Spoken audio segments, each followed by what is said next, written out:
Yeah, Prophet Marshall Kern is back up in this. So, it's another 2-day fast. Just going into war, man. Just getting things popping. There's a lot of newcomers that feel like they want to play witchcraft games in the building. So, we're going to just go ahead and get that popping, man. You know what I'm saying? It's all good to me. I'm not being tortured by fasting if you think you're torturing me. I get results every time. It's a pleasure. It's actually a pleasure. You wouldn't understand. It's a pleasure to fast because we're going to get results every time.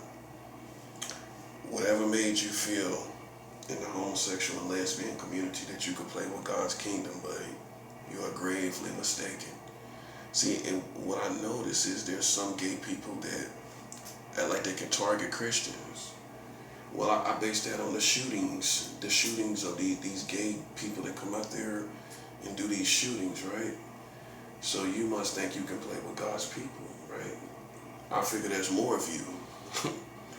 I figure there's more of you, right? Let me tell you something, bro. First of all, I don't discriminate. You know what that means in this context? If you play with me, I'm playing with you. In my case, I got full free reign to do what I want to do to you. You already know the politics. I got full free reign to do what I want to do to you. And what I'm going to do, and this starts my message, to end these people, we end America. That's how we going to end them. See, they expect us to fight each and every person, and I'm not up for it. I mean, me personally, I'm not up for it because I've already defeated so many gay people and so many lesbians and dykes. I beat them so bad. You know what I'm saying? I beat them so bad, and that it don't even make sense for me to compete with those type of people. I've already got it off with them. Okay, so for me, at this point in 2026, February 21st, I don't compete with gay people. I don't even know how they got, I know how they got involved. Because you got involved because of the Freemasons. That's what got you, the gay people involved. Well, I mean, they can't particularly point out anybody I had a beef with that was gay, right? So where's the gay person that I had a beef with? Where's the gay person? So you can't show me a gay person that I had beef with. Oh, mind you, how long you been playing games? What was the gay? Where was the gay person that I had beef with? Where I made mistakes. Okay, so with that being said, man, you was never in the picture. You was never part of the equation. You was never a factor, and you incorporated yourself, but you were still rejected. You seen all that was going on. You heard everything that was going on, and you decided to start your own little community against me. The problem with that is me and you never seen eye to eye. Name a gay person that I was with that really seen eye to eye with me. None. None. You was never in my situation, bro. You tried to put yourself in my situation, and that's what you're still trying to do. Me and you have nothing to do with each other. You realize that? I don't have anything to do with a gay person. I don't have anything to do with a queer or transsexual or an intersexual or a sexual, bisexual, or anything else sexual that's not heterosexual. I don't have anything to do with your community. You flattered yourself and thought you would expand your brand off of my back, off of my brand, and you would make yourself look better as a brand by playing in my lane. By playing in my lane, you thought you would make yourself look better as a brand, and you played yourself. Now nobody want nothing to do with the gay community. Not here in America. Because you played around a prophet, you played around somebody that people told you to stop playing with. You went around telling people I was gay and you couldn't prove it. You don't have no receipts. I could treat you like that. You don't have no receipts. Okay, so how am I gay you don't got no pictures, you don't got nothing you can show anybody. And then we live in a time of AI, and it's hard to even prove anything by video or pictures. It got that much harder to prove it. With pictures and with videos, it's that much harder now. Because now people don't know if they're looking at AI. Now people can create all kind of fake receipts with AI. Right. And so it just got that much more difficult to prove receipts. So I could just tell you, I mean, when was I gay? When? When the last time you seen me with a man?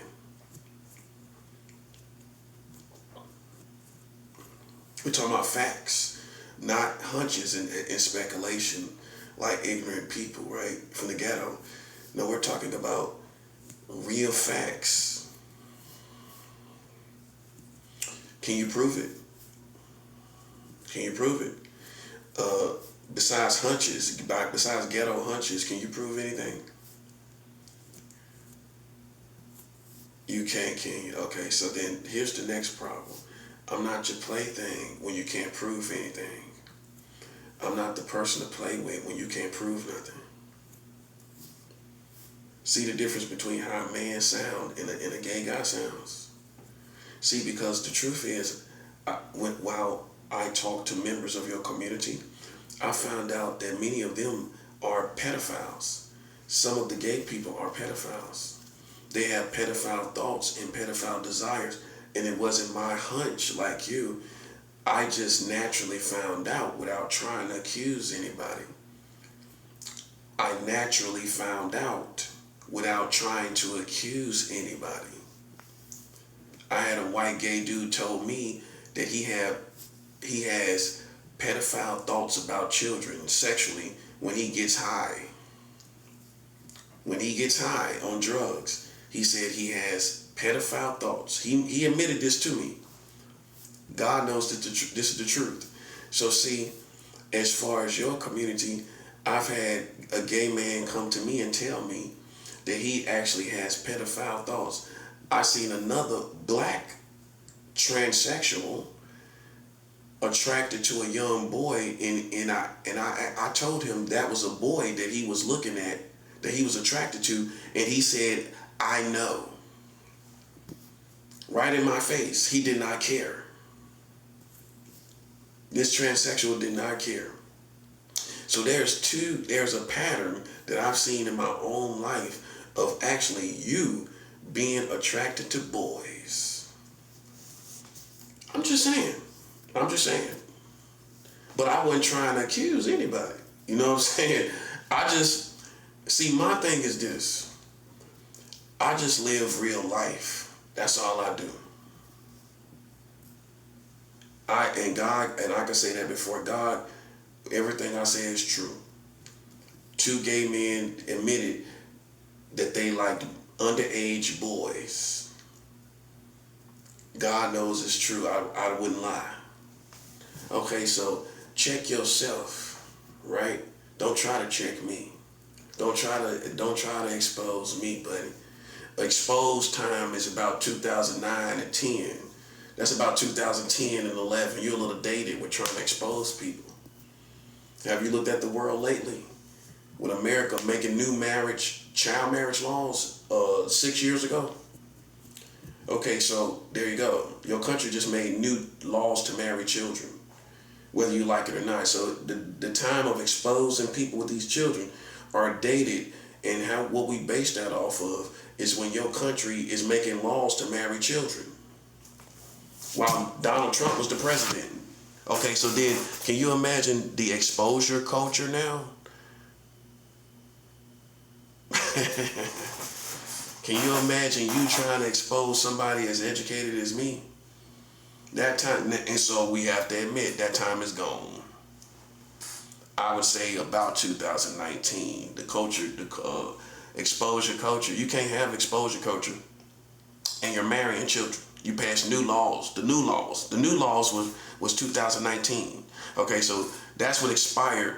exposure culture, exposing these preachers and exposing these religious people and whoever else you want to expose, celebrities for having sex with children. I mean, your country is marrying children. That's 7 out.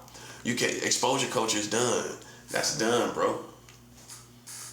And see, you too lame to realize what your culture and what times you live in. But you know what I'm saying? Where now exposure culture don't even make sense to me. Hallelujah, hallelujah. That's all I gotta say, bro. You know what I'm saying? I just, sometimes I gotta come in and kind of bum rush certain things, man, because lames will try to set up certain energy, and you gotta crush it down. You gotta crush a lame energy down. Harp that down, get that down. There we go. Oh, by the way, as far as bestiality, if you're trying to insinuate sex with animals, you still got bestiality allowed in West Virginia. In the whole state of West Virginia, there's still bestiality allowed. So even if you found somebody doing bestiality, one case versus a whole state of people, it's a no-brainer. Okay? It's a no-brainer. You can't compare a whole state that get to have sex with dogs and animals with one person in your country. See what I'm saying? Do it like Donald Trump.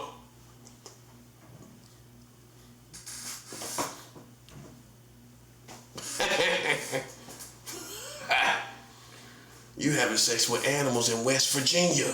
Go Google it. There is no laws against it, right? So a smart person though that study law will say no law is the law, because that gives me permission. It's not esteemed as illegal. So that is the law. No law is the law. In West Virginia, once again, there is no law against bestiality. And that's how you beat them right there, buddy. That's how you beat them right there, buddy. That's how you beat them right there, buddy. You having sex with listen, West Virginia's for lovers, ain't it? Virginia's for lovers, ain't it? Dog lovers. West Virginia's for dog lovers.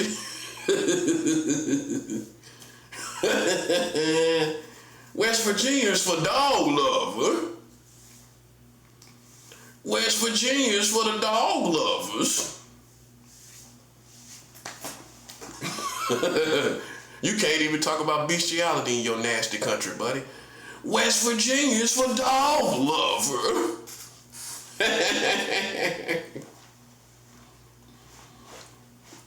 West Virginia is for dog lover.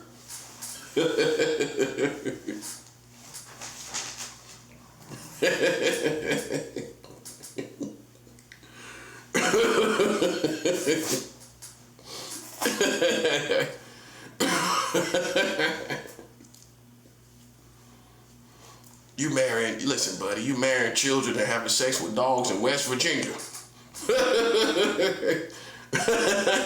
You got 34 states that has child marriage laws, and you having sex with dogs and animals in West Virginia. They say Virginia is for lovers, dog lovers. And West Virginia is for dog lovers.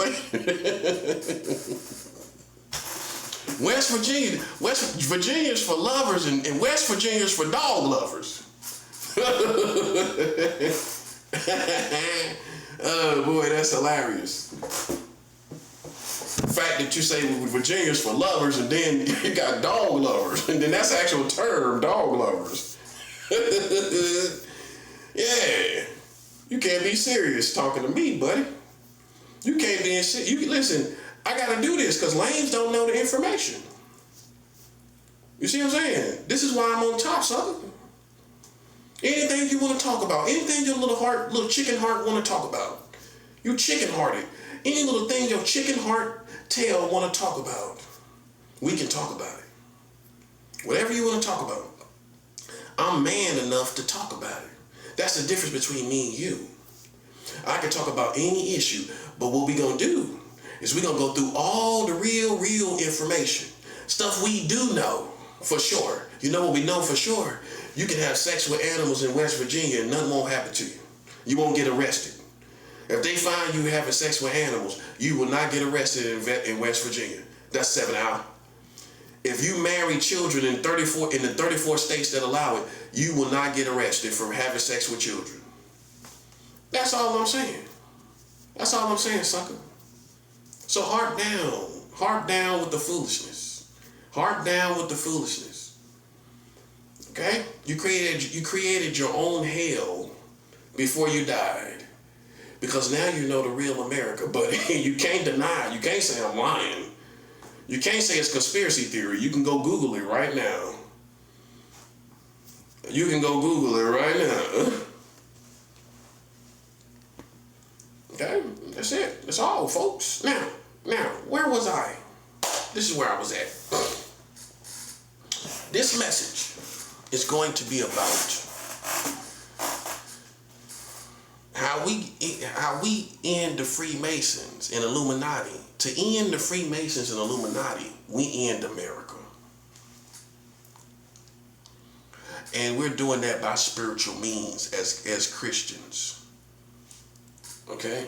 As spiritual people, we're ending America. We're going to play our spiritual position of fasting and giving offerings.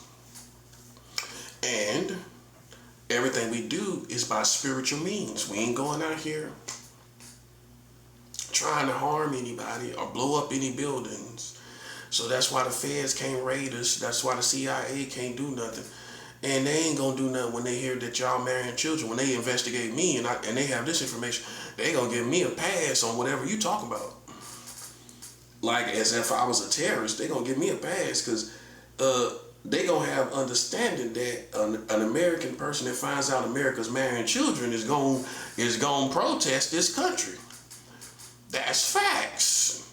Unlike you cowards, I'm gonna protest a country that questions my credibility, my integrity, and questions my sexuality. But you marrying children and having sex with dogs in West Virginia are. You having sex with dogs in West Virginia, ain't you?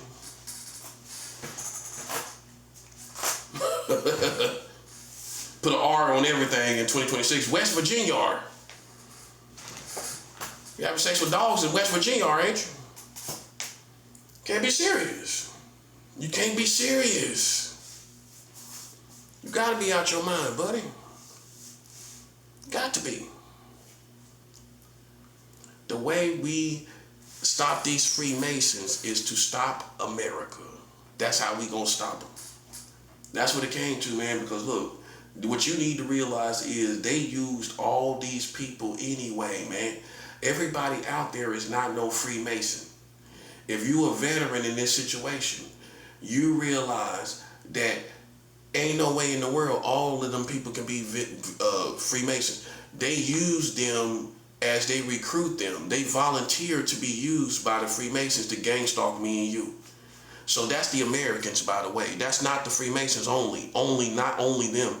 It's not only them, it's also the Americans. So then you have to put them in the equation and see that's what some of y'all have not yet did yet. You might not do it to the end of the world because you know your discernment is low. My discernment tells me it's not just them. They've been using volunteers from the community. They've been using people that's not necessarily a Freemason or not necessarily some other secret society. They are recruiting the Americans against us. Okay, so then you go back to the drawing board on who your enemies are. You go back to the drawing board on who your enemies are, and you realize your enemies is not just no secret societies. They utilized, that's the best word to use. They utilized the American community against me, right? That's all I need to know. You utilize the American community against me.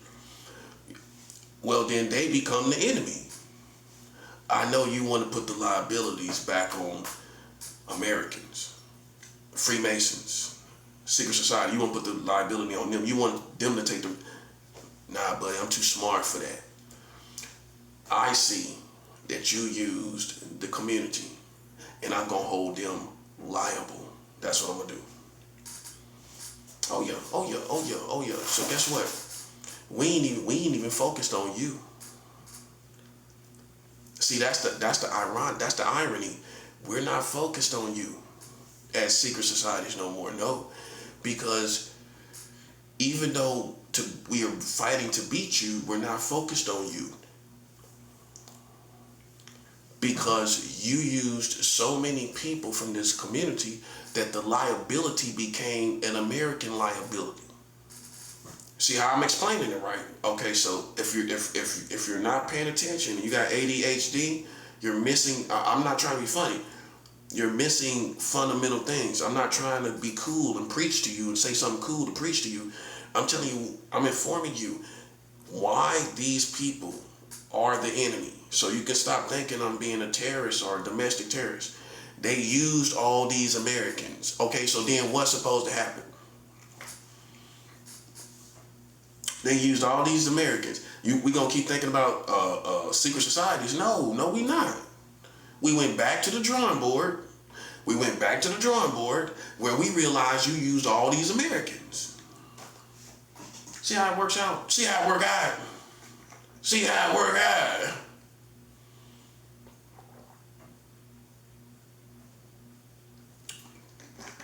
Do you see how it work out?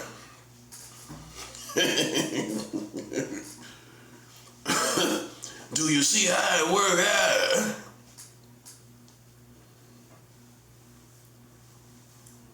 Listen, bro. You used all these Americans against us. We're holding them liable. We're not thinking about you no more. And I know you want us to think about you. You want me to think about you. I'm not thinking about you. You want to go ahead and die and take the liability for what you caused. We know the state of the battlefield because we have fingertip intuition like the Germans. In strategies of war, there's a term for fingertip intuition by the Germans. The Germans, this is a military intuition or a military skill, if you will. The ability to feel the real energy, the intuition, with your intuition, the real energy behind the battlefield. You can look it up. Germans created a term for it. For being able to sense the real energy on the battlefield specifically. It's fingertip intuition. You know what my fingertip intuition tells me? You know what it tells me?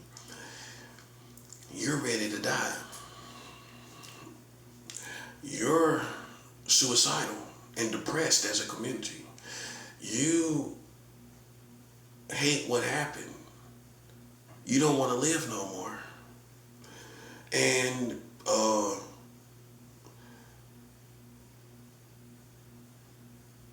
you put yourself in that situation. That's why I know I don't have no problems. You know why I don't have no real problems? Because you put yourself in that situation. Yeah. I had nothing to do with it. You decided to put yourself in that situation. And guess what, buddy? Now you're ready to die. That's how we know you're not soldiers. I told you wasn't soldiers. You ain't never heard me one day in my life say I want to die. You ain't gonna never hear me say that. I am a bona fide, 100% unadulterated soldier. I've been called a soldier by military. It's one thing for the streets to call you a soldier. It's another thing for military that went through boot camp and went through real military to esteem you as a soldier. I've already been esteemed as a soldier by real military. Not by street guys on the block. On the block art. Not street dudes on the block art.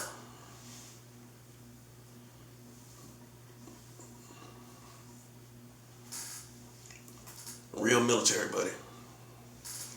I ain't never been suicidal one day in my life. I just want you to know that. I think it's good for you to know that with you trying to put that weak pressure on me that you think, maybe you think something gonna happen or I'm gonna be suicidal or it's not gonna happen. I mean, they need to know. Well, you need to know I've never been suicidal one day in my life. Never. I ain't never say I wanted to kill myself. Not as a child, not as a man. I ain't never said that. I ain't never say that out of my mouth. I never thought that. Now, do we care about? Are we afraid to die? No, but that don't make us suicidal. That don't make me suicidal. I speak for myself. It don't make me suicidal. Not being afraid to die. That's just what a man is gonna come to. A good man gonna be like, he gonna be willing to die for his family if he got to. He already done thought about it. He could have everything in the world, ain't nothing going on, but a real man gonna sit down and ponder what real men ponder, right? And he gonna ponder with everything that he has, he willing to die for his family. Okay? He willing to die for his wife. He willing to die for his children. But is he suicidal? No. That it's certain things that men ponder, certain honor codes that some of these gay boys wouldn't understand. They ain't got honor codes. Many of them are not real men. No, they not, because they don't value what real men value. That's what I'm basing it on. They don't value what real men value. They don't value the way real men think, right? Okay, so I'm not. It's not just an insult that I'm wielding at a gay community. They just don't think like straight men. They don't have the same value system. And you gotta speak for yourself. If you do, you can't speak for the whole gay community. You can only speak for yourself as an individual when the collective don't do the same thing that you do. Okay, we got that understood. Yeah, you ain't got nobody to play with me, buddy. I already know what's going on in this building. And like I said, I'll just wait till somebody try me the right way, defend myself, and I guarantee you I ain't going to jail.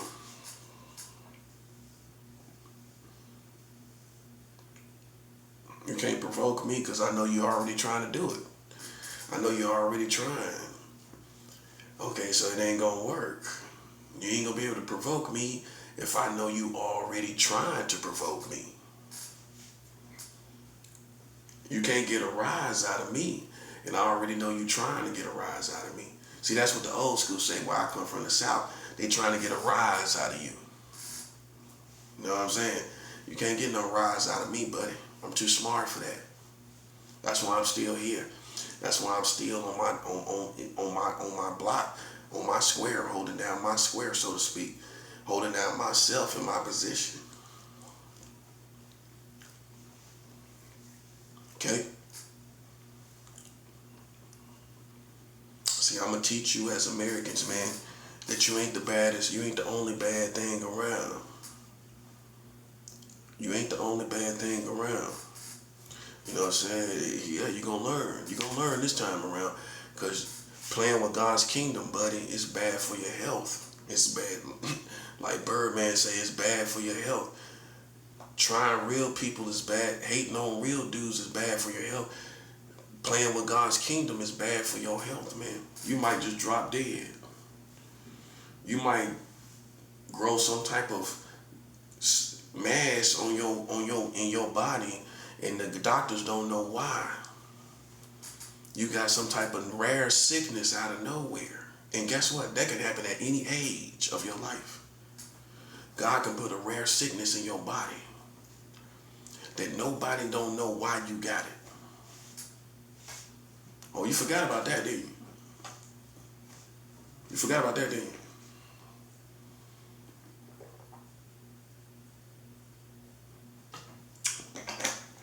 God could put a sickness in your body and nobody don't know how you got it.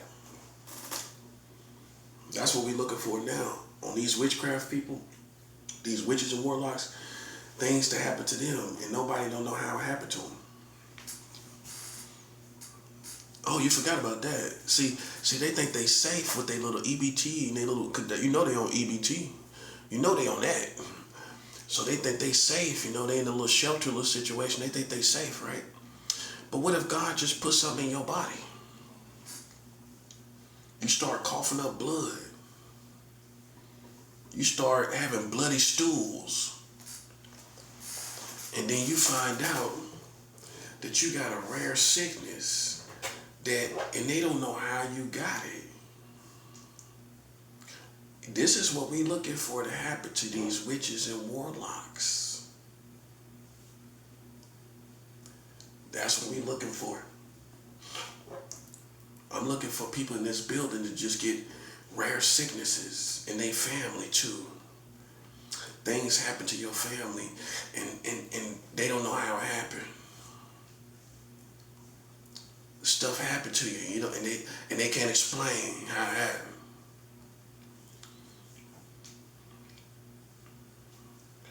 And because you playing with God's people, a lot of times that's why.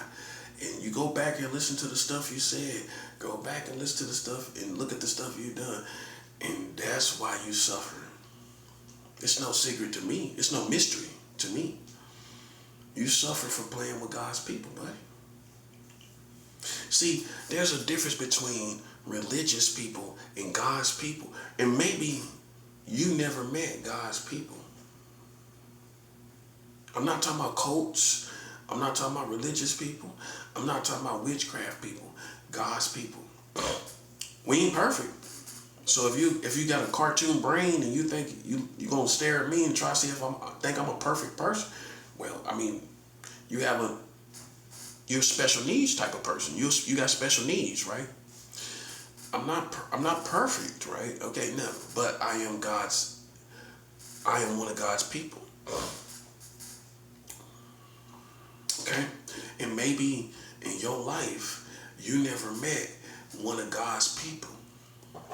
You met religious people. You met church folks, what we call church folks in the South. You met church folks. But you never met people that got way more spiritual power than you. That little witchcraft stuff, that little psychological stuff, we don't care nothing about that, buddy. They put you in here. I know that. They put you close to me to play your little psychological games. And the last person that was in there got blood all over. His blood was all over the wall and all down the stairs. As soon as you get close to me in position, because you know an ignorant ghetto person, they gonna listen. They think they gonna listen to Fuji songs, ready or not. I play my enemies like a game of chess. Okay. You play your enemies like a game of chess, right? Play with God's people like a game of chess and see what happens. Play with God's people like a game of chess. Whether you esteem me as your enemy or whatever you esteem me as, play with me like a game of chess, buddy. Yeah, which means if you think I'm a king and you think you're going to place somebody over here like you making a chess move, look what happened to the last person that was in that room. Room 19. Ask what happened to the last person. Ask what happened to the last person. Blood, I had to clean up his blood. In order for me to feel clean, I had to clean his blood up off this floor out here. And if you don't think something can happen to you, buddy, listen, we ain't got to do the same thing. See, a slow person think, well, that ain't going to happen to me. Well, we don't got to do the same thing to you. We can do something else, you know. There's a million ways to die. Okay? We can find another way to get you. What you need to be most concerned about is that God is going to take care of anybody that's playing these monkey business games. And anybody, that means Africans too. You know how many Africans are burning in hell right now? Even though their ancestors went through slavery and their other ancestors went through the civil rights movement. Do you know how many people from the civil rights movement is burning in hell?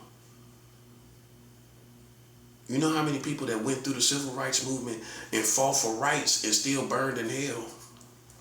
They fought for rights and still burned in hell. They fought for rights and still burned in hell. You're going to fight for rights and burn in hell, ain't you? You know how many people going to fight for rights and burn in hell? You fought for rights, but you burned in hell.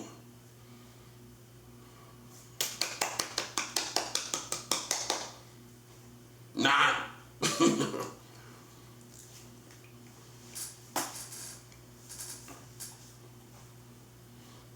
You know how many black people burning in hell right now?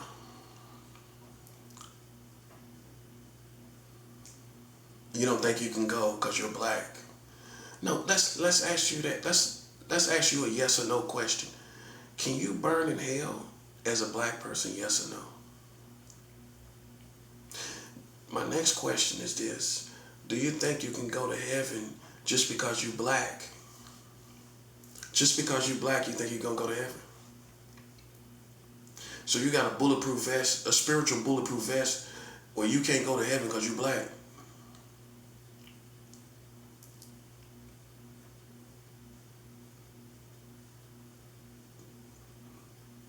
That's how you've been thinking. Many of you have been almost subconsciously thinking because you black, you almost got a pass with God for being black. You can burn in hell just like anybody else can burn in hell. You're going to be so surprised, looking forward to the future, how many people that's black that's going to burn in hell. You know how many people, listen, all this stuff out here got to go, it got to fall down. You see how pitiful this is? All this stuff out here has to fall down. All this stuff you see out here, all these black folks you see, all of that got to fall. And you know what? Guess what was one of the catalysts for making that happen? Take a wild guess. Take a wild guess on what was a catalyst to make that happen. Take a wild guess on what was the catalyst to make black people fall as a collective community in America. Them playing with a prophet of God. That was the catalyst that destroyed their community, that they did not pay attention to. That's what cursed your community in the present time. In the present time that we live in, the modern day time. I don't know about the curses in the past. I can't talk about that intelligently because I didn't research curses on African Americans or Africans according to scripture and spirituality. It's not something I was interested in. But I'll tell you one thing. You're cursed for playing with a prophet of God and playing with other Christians. I wasn't the only one.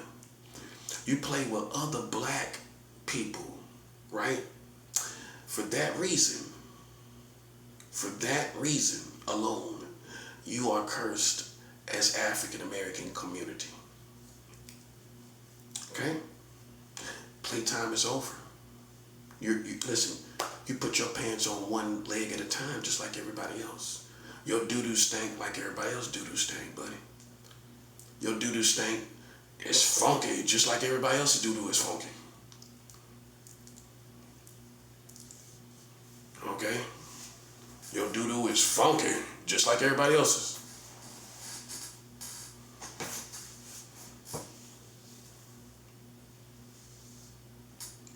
Okay? Now you're cursed. See, striking me was a catalyst for you all to fall. Everybody got to play their position. That's why I ain't even mad. Because after all, you was the one that started rumors on my life. It wasn't white people. And white people have insinuated to me, hey, it wasn't us. We didn't start the fire. I catch on very quickly, buddy. They was the same way. We ain't start the fire, you know. I know who started it. It was black people. So everybody know that. White people know. So you are cursed as a community.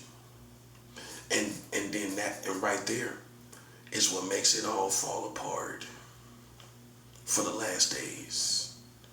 Just when you had a strong anchor for all the things that you've been through with white people, with America,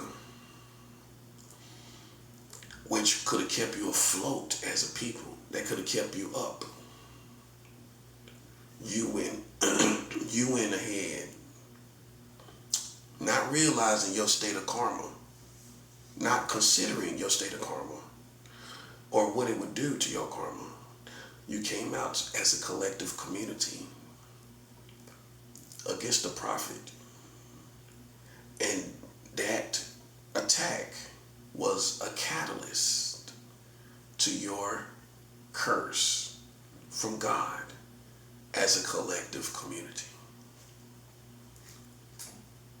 I can't do anything about it. That's why it feels the way it does. So if you thought there was anybody that was still standing, no one collectively is still standing.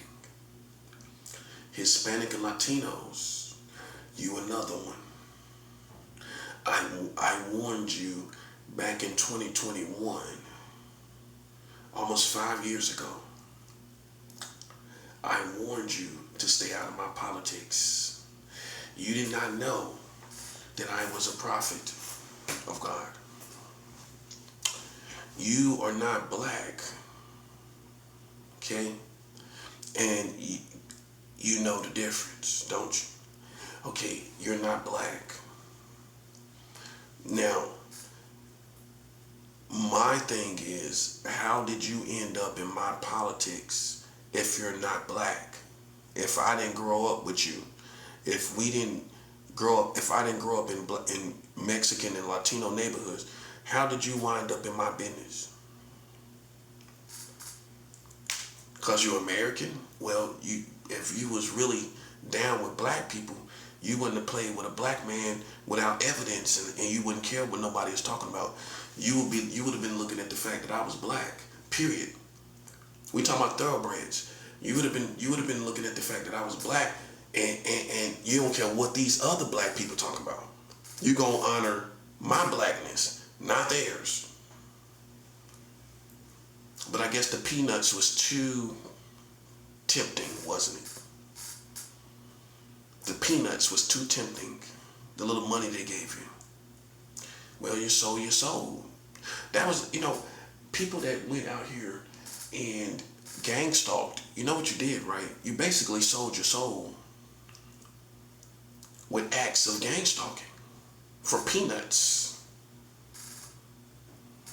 And you got cursed as a collective community.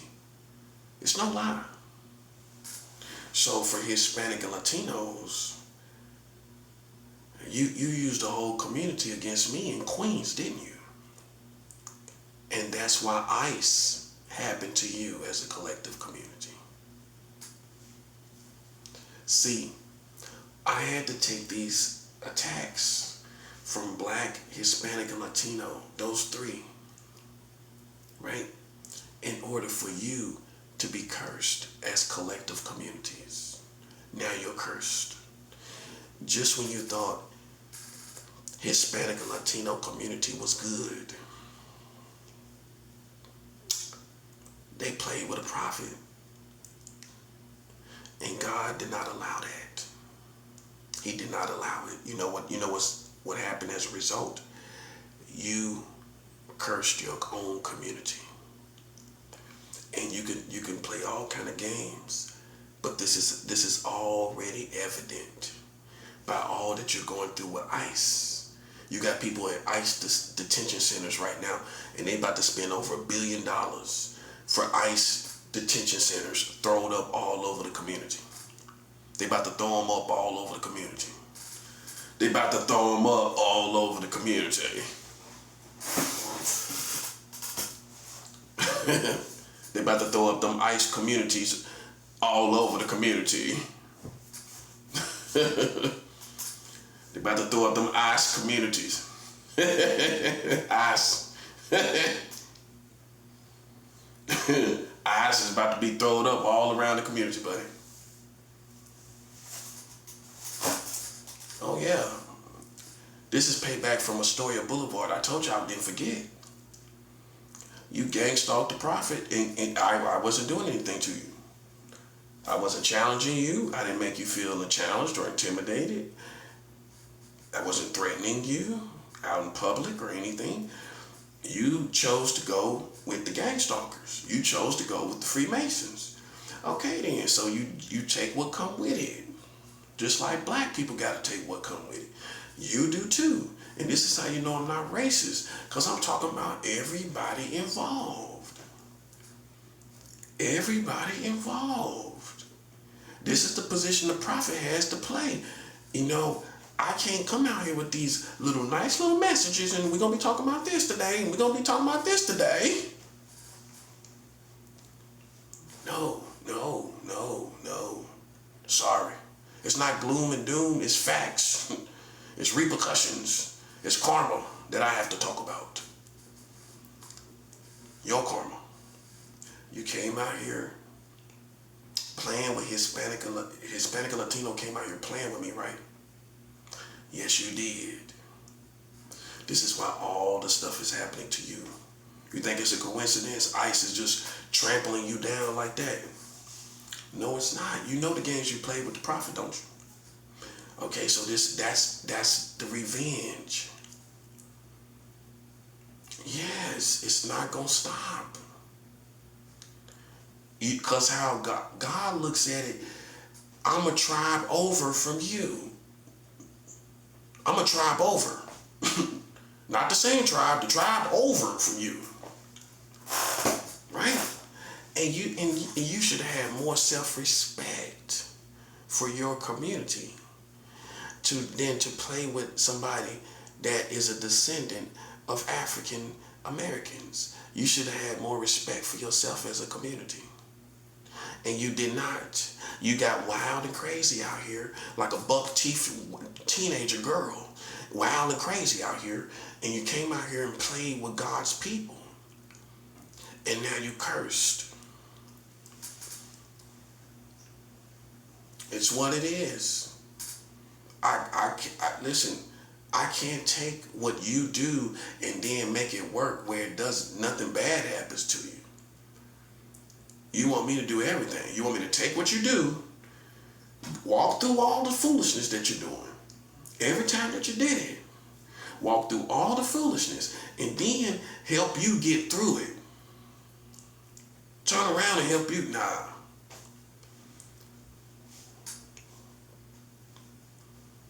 This is why this is happening to you. I'm sorry. In order for us now to defeat the Freemasons and the secret societies, America has to be defeated. That's the way we're going to do it. Because looking at their morale right now, they already depressed and suicidal. That's why they're trying to get close to us. That's why they're trying to get close to me and you. Because they already suicidal. They already depressed. They already want to give up. Can you imagine if it gets a little bit worse?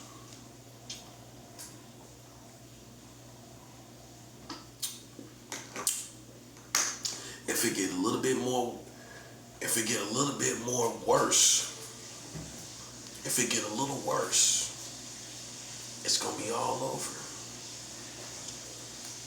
Okay? So all we gotta do is focus on none of that witchcraft. The witchcraft is weak. That's nothing. We don't care about that. A prophet dealing with witchcraft is nothing. They don't know that though. all that's going to do is bring more repercussions on the community. Me, I'm cursing by tribe. If it's black people, I'm cursing black people. I'm not asking what group they in. If they Crips and Bloods. If it's Hispanic and Latinos, I'm not asking if you folk nation or vice lords or Latin kings or whatever you think you are. I don't care what you are. You're black, you're Latinos, and you're black people. That's how profit rolls. I don't curse groups, I curse tribes. In America, the wisest thing for you to do is to curse tribes. I don't curse no organization, because the organization is gonna use a particular tribe of people. They gonna use a whole bunch. So then why you gonna go and try to curse the group when the tribe is really the problem? That's 7 out. The problem is the tribe. Listen, they grown men, ain't they? Okay, so if they grown men, then they use their free will to play with me and you, didn't they? They used their free will to play with us, didn't they? Okay. So then, if they use excessively, a whole bunch of black people excessively, we supposed to go back to a group of people when it's done spread out to a whole community? No, people are responsible for their own actions. And I'm gonna curse what I see. If I see a whole bunch of black people, I'm cursing a whole bunch of black people. Is that not equality? If I see a whole bunch of black people, you telling me I don't got right to curse a whole bunch of black people? That's what it is. If I see a whole bunch of black people, I gotta ask questions? No, I'm smart enough to know it's too excessive for it to be just a group. This has been a tribal effort. And you prided yourself on that tribal effort, didn't you? Yes, you did. So guess what? You gotta suffer as a tribal effort. You don't get to come out and play as a community like it's like you Coco in playing tennis. You thought you was Coco bouncing around, didn't you?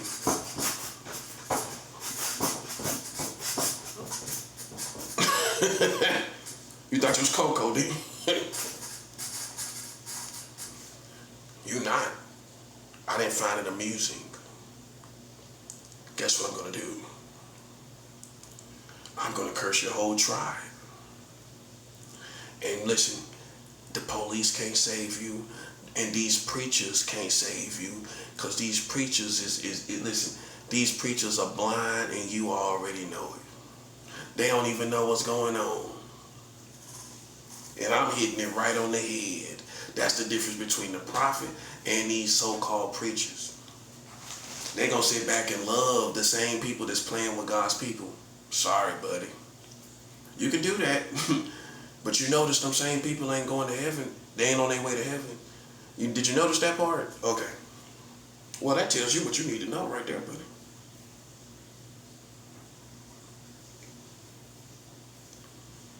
You thought some way black people would get out of it, and they didn't.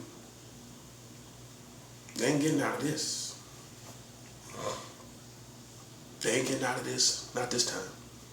See, you gassed black people with all the music and the culture. You thought they could play with me based on all the strength of the culture and the athletes and all the sports and all of that. That can't play over here in this lane, buddy. That's 7 out. I don't care how much of an athlete you are, or how much of a rapper, or a thug, or a gangster that you are. You can't play in this lane. You can't play in this lane. Guns don't mean nothing. Do you listen? I don't care how many black people going to get guns. You ain't even gonna be able to use them. That's a fantasy world. Buddy, listen, you're gonna be hunting for food if anything. You're gonna be hunting for food if anything. You're gonna be using that gun to hunt for bears and tigers. You're gonna be using that gun to find rabbits. You're gonna be using that gun to find a rabbit.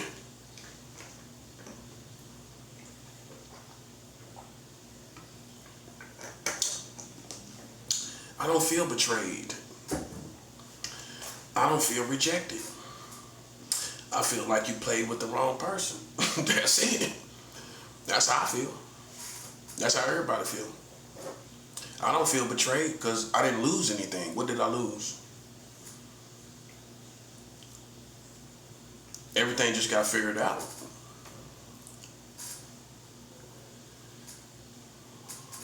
My alliance is with God, not with black people. I'm in alliance with God, not with black folks. That's why some people that's docile, you're going to be left behind because you're still on that soul brother vibe from 1972. That time is gone. Look at it for what it is. The whole landscape has changed where people out here killing children and killing each other. And you on a 1962, 72 soul vibe. No, I'm sorry to tell you, buddy, listen. That time is gone, okay? That time is expired. So it ain't nothing that little black guy in there is gonna do that's gonna stop this, okay? If anything, it justifies this. This is the reason. People playing in my face. This is the reason. And you can label me like one of these other people that you know are thinking, but you know I ain't nothing like them. You know I'm different. And you know I got these weapons on me too. Let me tell you something, man. You stepped on the wrong man's toes. Unlike other people, I wasn't looking for you. You started looking for me, didn't you? So you can't label me like one of these preachers out there looking for wicked people or looking for evil people. No, you can't. No, you can't. You can't label me like one of them people. You came looking for me and you got the business, buddy.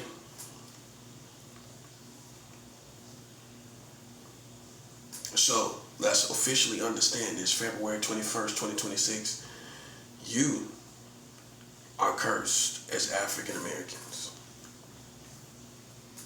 I don't care what nobody else tell you. I'm not doing this for clickbait. I'm not doing this for bait to click. You are cursed for your position. Hispanic and Latino Americans, you are cursed for playing with the prophet in God's kingdom. This is how it goes in this rodeo, in real life. So don't expect no more messages from me because I don't talk to people that play games with me. I go by tribes. I don't go by groups. The person that's the highest ranking goes by tribes. I section people off in tribes. It wasn't the Chinese, right? So why would I give them a liability? Chinese Americans didn't do anything, right? So why should they suffer? This is why we don't give the tribes the liability to a whole nation, because a whole nation, most likely in America, is not involved. It wasn't the Chinese, was it? It wasn't the Koreans. What? They ain't do nothing to me, do they? Did they? No. Who was it? It was black people and Hispanic and Latinos and white people. Those four ethnicities are cursed. White people are cursed. That's why you're going to lose Nancy. You're going to lose more people like Nancy. You're going to lose more Nancys. More Nancys is going to be lost. Okay, it's going to happen. More Nancys are going to lose. It's on the way. Okay, more is going to happen to white people. They finally struck the wrong person. that caused God to do something about it. White people gonna get it too. Oh yeah. You gonna have some company. Put them a pallet on the floor. Put white people a pallet on the floor. Put them some blankets and make them a pallet on the floor, buddy. You gonna have some company. Bring them on. Get them a little spot on the floor.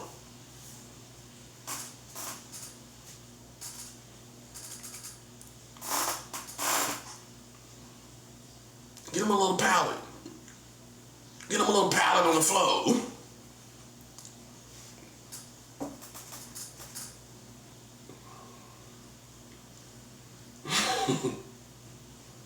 Listen, man. Those 4 ethnicities right there is the ones that are cursed. Hispanics, Latinos, black, and white. Those 4 right there. Chinese people, of course, some of them was in it, but a whole bunch of Chinese people, a whole bunch of Koreans. Let's just say Koreans, because they did use some Chinese people. Koreans. Was it a whole bunch of Koreans against me? No. So then why would I curse them? This is why I go by tribes, because wisdom is to put the liabilities on the exact people that did it, because they probably are connected by their culture to a certain mentality to make them do it in the first place. See, when you understand cultures, you understand who's behind whatever it is. See, black culture gonna be all out here thinking they bad, right? With all these podcasts, all these dudes talking around, they think they hot stuff, right? So they gonna come out here with a battery in their back from all the music, all the culture, all the movies and all of that. And so their culture is what brought them out here. Hispanic and Latino share the same culture with black people. So that black culture is what brought those 3 ethnicities, black, Hispanic, and Latino, that's what brought them out here. White people, they came out here from American culture and from white supremacists and all that kind of stuff. See, that's what black people caused. So with Korean culture, Koreans ain't gonna be connected to the black culture. They not connected to the black culture like that. They not really connected to white culture. Koreans mind their business. They got their own little thing going on, and they watch their own movies and listen to their own music. They don't really deal with American culture like that. So you ain't gonna find them out here gang stalking and all of that, joining Freemasons and all that. Them are niggas and crackers and Hispanic and Latinos. That's what it is. And for me, a cracker is a white person that mess with black people, non-white people. It's a white person that mess with non-white people. All white people are not crackers, just like all black people are not niggas. A nigga is a ratchet, low quality black person that has no quality. That's what it is. Is every black person like that? No, but it's a lot of niggas, and they ignorant. Ignorant means unlearned. They don't know nothing. They didn't even know their country was marrying children, talking about pedophiles. That's what a nigga gonna do. A nigga gonna come out here talking about a pedophile and didn't even know his own country was marrying children. That proves what a nigga is. Walk around, didn't even know his own country was marrying children. Until I told you. You ain't know nothing about it till I told you. That proves the ignorance of niggas. A whole culture talking about pedophiles. But right here, the country marrying children, they ain't know nothing about it. That's how ignorant they are. That's how unlearned they are. Okay? It's just what it is. You know what I'm saying? Is it my fault? No, it's not my fault. It's not my fault. And I'm going to look at you and tell you it ain't my fault. You shouldn't have came out here playing with me. Whatever you was doing, you should have kept doing that. Whatever that was. You know, so you came out here and you got exposed for being niggas. Unlearned, don't know nothing. Came out here playing with people. You didn't know what you was playing with. You didn't know you was playing in a country that was marrying children. That makes you officially a nigga. You're supposed to know. If you the one talking about it, you supposed to know. Okay then, so that officially makes you a nigga. Out here talking about pedophile, and then in your country, you look. How much more could you not look like a slave when you didn't even know your country was marrying children? Look just like you're supposed to look. Just look just like them white folks paint you. Don't know nothing. Sitting around here don't know, blind like a chicken. Nah, a chicken got that blind look in his eyes like he don't know nothing. A chicken don't know nothing. He got that blind look in his eyes. Walk around here with a blind look in your eyes like a chicken, don't know nothing that's going on. And then they take a profit to educate you and show you yourself. So see, I don't feel sorry for you. You shouldn't have came out here. So that's why I curse tribes of people. I don't curse whole communities unless it goes to, I don't start out that way. I start out with tribes before I go to a nation. Because usually in a situation where there's a liability, it's going to be a certain culture. And that's going to connect you to a certain people, right? It's not going to be every tribe of people in this country. It still isn't every tribe of people. But unfortunately, black and white people, which you know have destroyed America. And they destroyed America this time around as well. They destroyed America. Black and white people did it. Okay, they did it this time. Them the main two. That's why I told Hispanic and Latinos to stay out of these situations. I told them to stay out of it. They kept playing and playing and playing, and then you got cursed. Now you're looking stupid. Now your face is out of place. Like I like to say, your face is out of place now. You know, it's what it is. It's simple. It's easy to understand. That's what I like about my situation. I don't have to take a lot of time to explain this. Everybody know why this is happening to these people. Okay, so, you know, all I'm doing is clarifying things and putting things in proper perspective. Okay? Black people came out here like they was bad and they got what they deserved. Hispanic and Latinos thought the same thing and they got served. You know, and that's just what it is. That's exactly what it is. You don't come out here playing in the field. Gay people getting what they deserve. They crashing out all over the country. Gay people crashing out all over the country. You know what I'm saying? You got that little dude, what's his name? Little Nas X running outside butt naked. Butt naked, man. Got all that money. Out here butt naked, right? Have you ever been outside butt naked? In front of other people? This dude got all the money and out here butt naked in front of people. That was the curse. That's part of it. He part of the gay community. I'm pretty sure he is. Pretty sure he is. Pretty sure you are. Out here butt naked, man.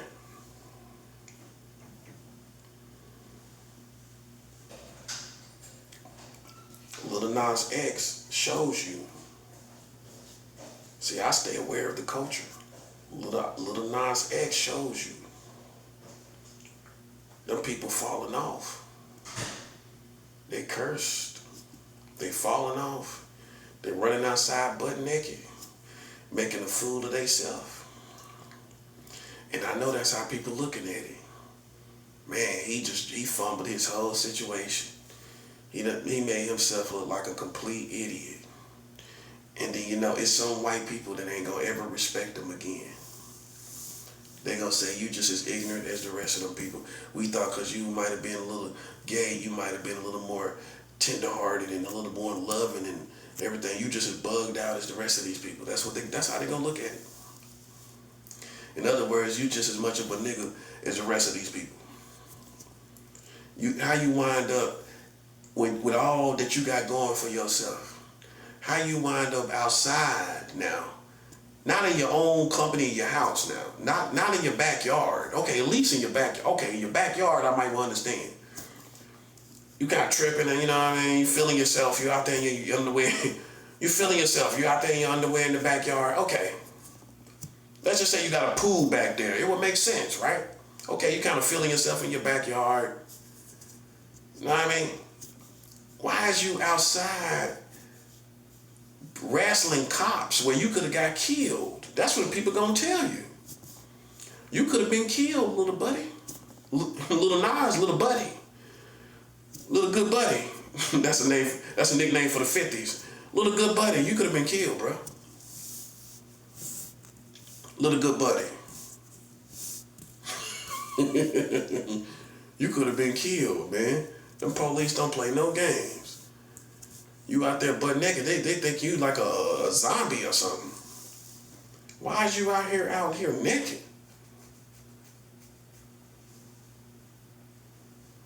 Out here butt naked, man. Ain't no way you can save face for that. Most people gonna say that's just funky and unclassy. That's what I'm talking about. That proves you can't buy class. You can't buy class. Out of all the things that people said against me, everything, in every situation you ever seen me in the streets, homeless, you ain't never seen me out here naked wrestling with the police.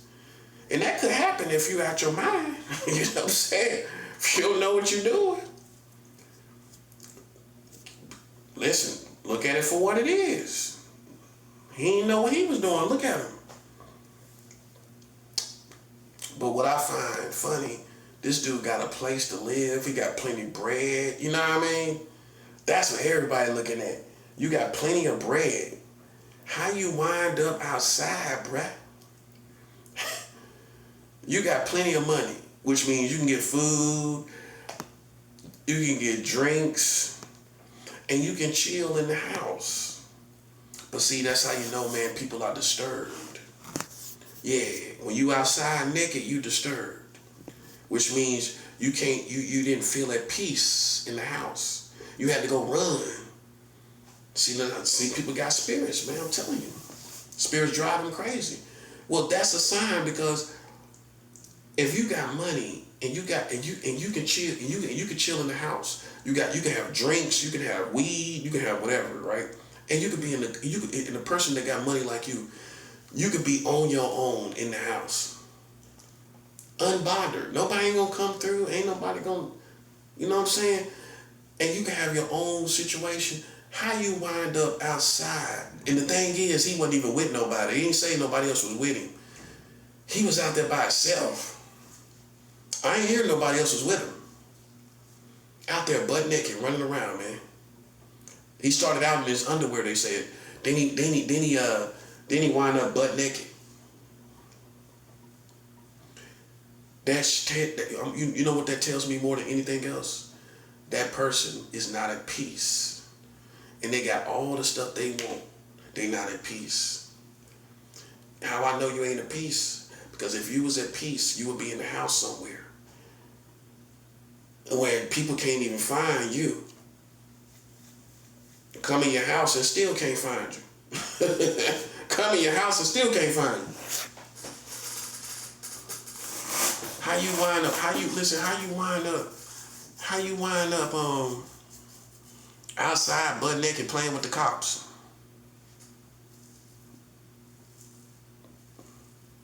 That's funky, bruh.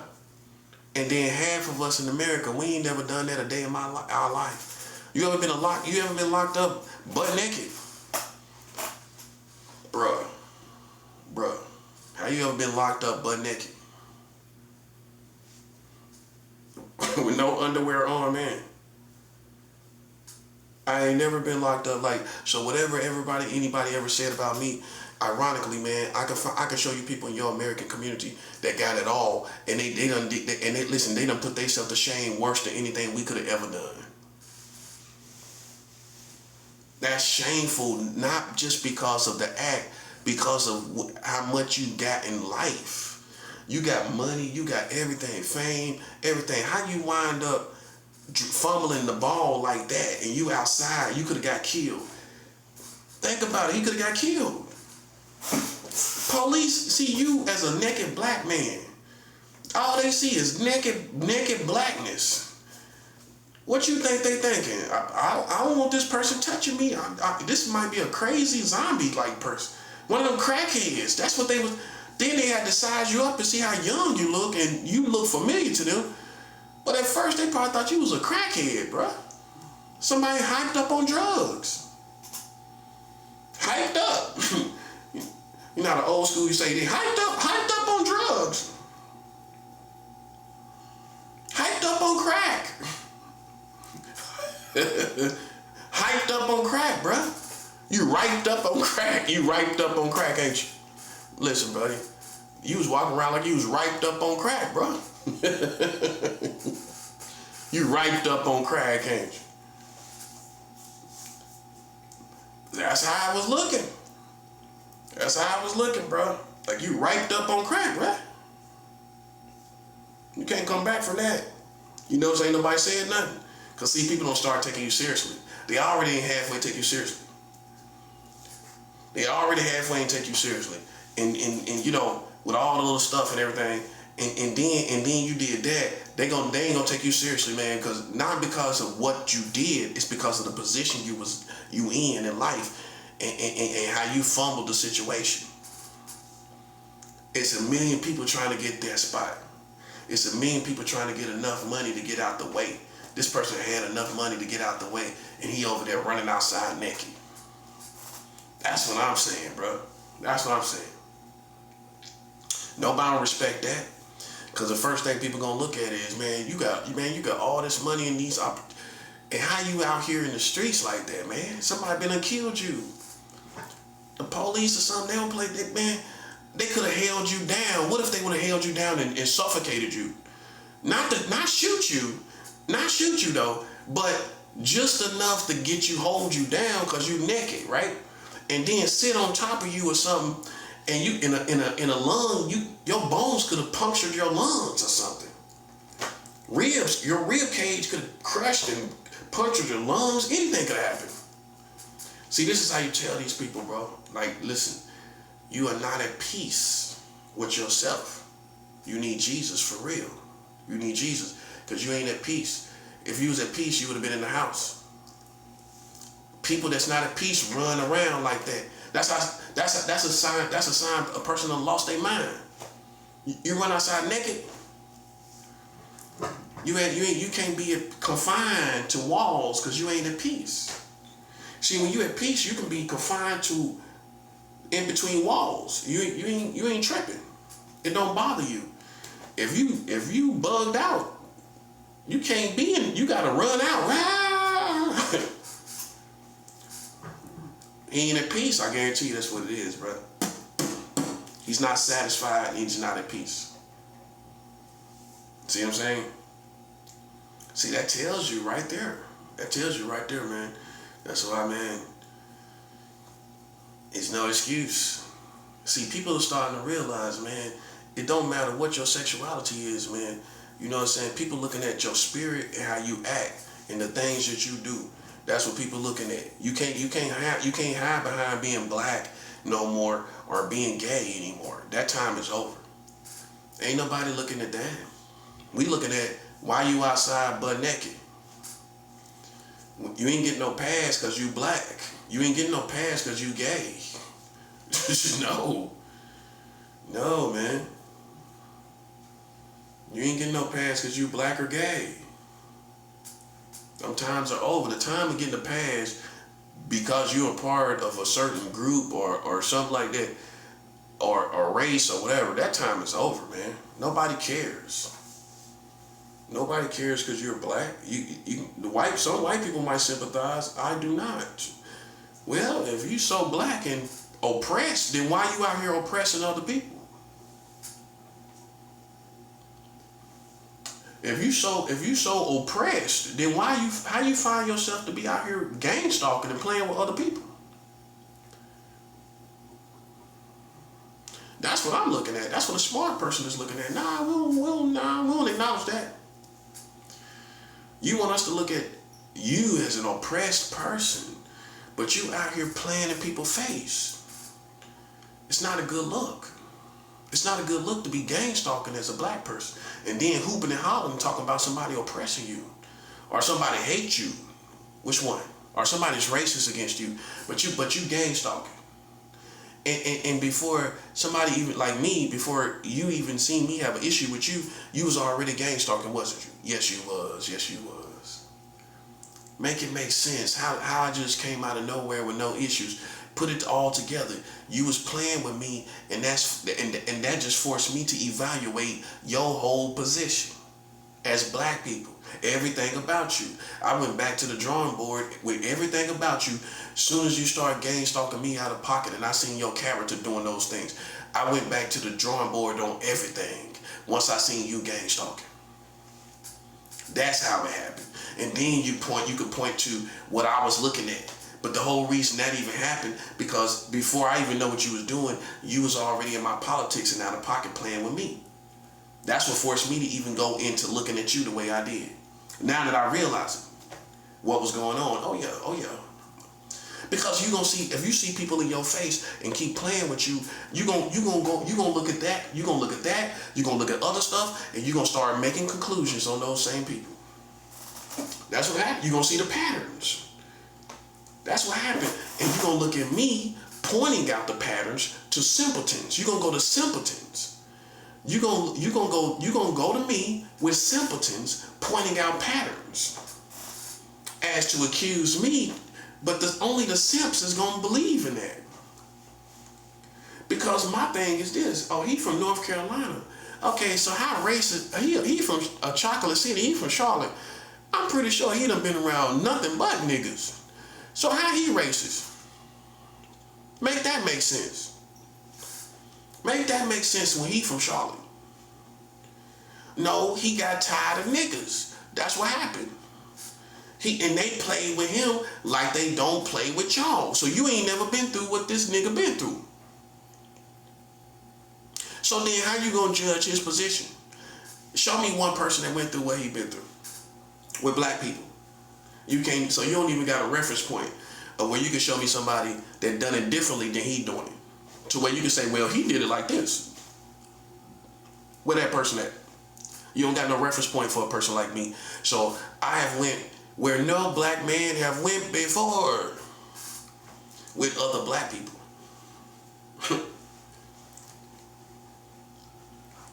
So that's how I said, listen, I gotta speak up for myself, because I know none of these black people, they gonna give you the perfect answers, but they ain't been through nothing. They ain't been through nothing with no black people. They thought it would be cute to play with me, and they found out the hard way it ain't cute. Yeah, how I like to put it, anything a person do, they must think it's cute. You ain't gonna do it if you don't think it's cute. It don't matter what, if it's good, bad, good or evil, you gotta think it's cute to be doing it. So you thought this was cute. You think it's cute now? Do you think it's cute now? It ain't cute now, is it? Nah, it's not cute now, is it?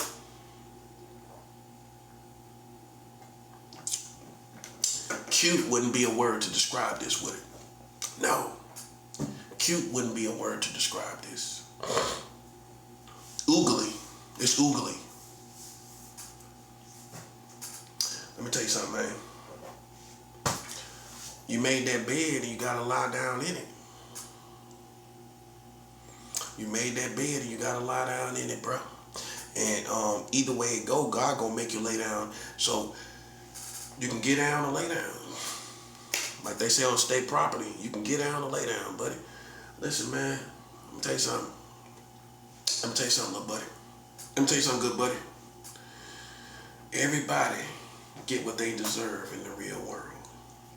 And you're no exception to these rules just because you're black. We don't care if you're black.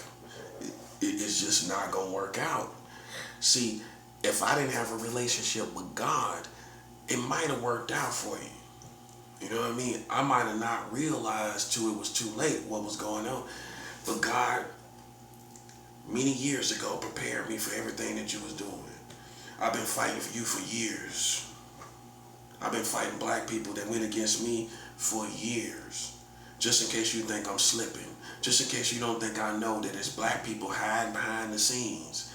I've been in spiritual warfare against them for years. plural, many years. And I'm starting to finally see you crack apart like you're supposed to. So you ain't pulling no wool over my eyes, just in case you think I don't realize that it's a black people effort. And you think because I'm talking about street stuff, oh, he must be blind and don't know black people. Oh, just because I'm talking about the streets don't mean I don't know niggas is involved against me. I guess you kind of simple-minded. Just because I'm talking about the streets, that's me, my mentality, and people that's good, it ain't got nothing to do with it, because I know it ain't every person. But I know niggas is involved against me, I know that. Okay? I am aware. I am very aware of that. Yeah, you ain't getting out of this, because if you keep looking at me and as a means of whether you can figure out you can get out of this or not, you missing the whole situation. You cannot even look to me to try to determine if you're going to get out of this based on who I am. You ain't getting out of this. Whether, like I like to put it, whether I live or die, this is going to be just like it is.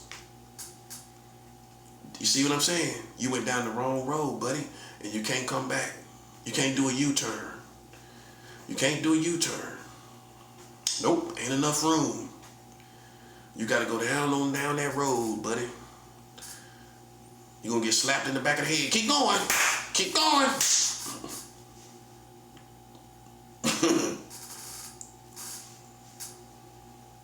You can't go back. You can't turn around. It's what it is.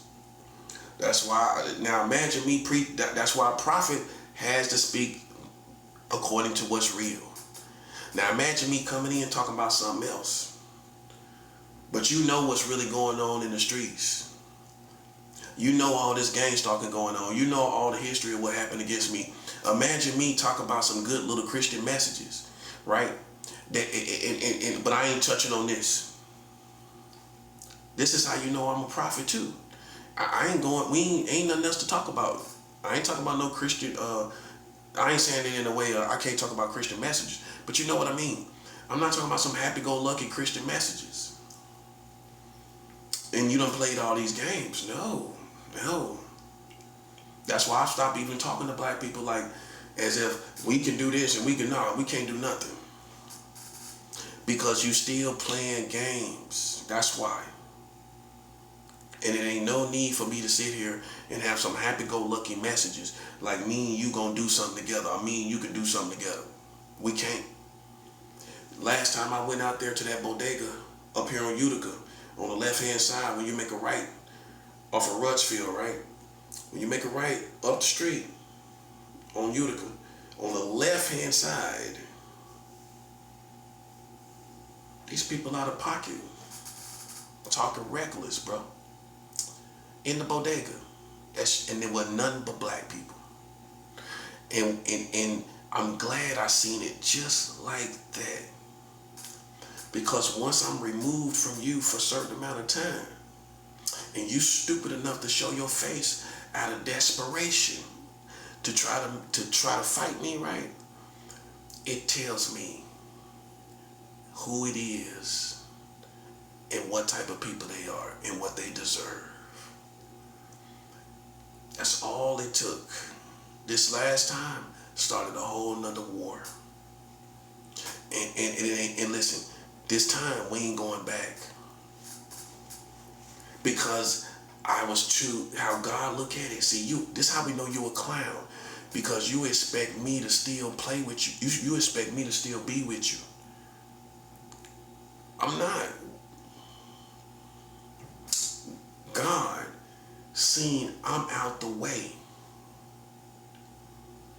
I'm in here fasting for a week at a time, and I come out here to the community, and you put your mouth on me like you seen me do something in the streets last Wednesday, and I ain't been out here in weeks. Literally, people ain't seen me in weeks, but you act like I was out here last Wednesday.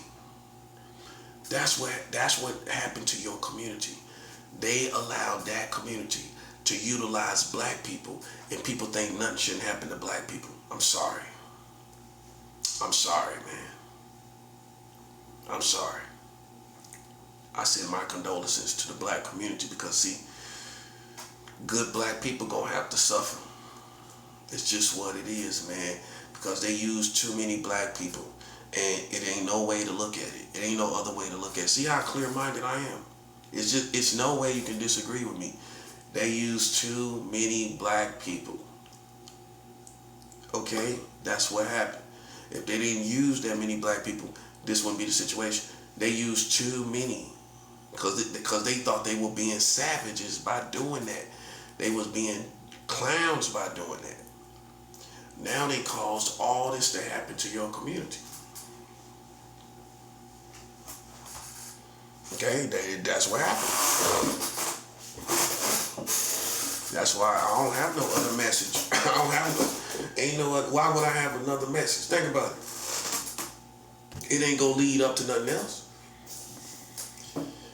Giving you another message is not gonna lead up to nothing else. It's not.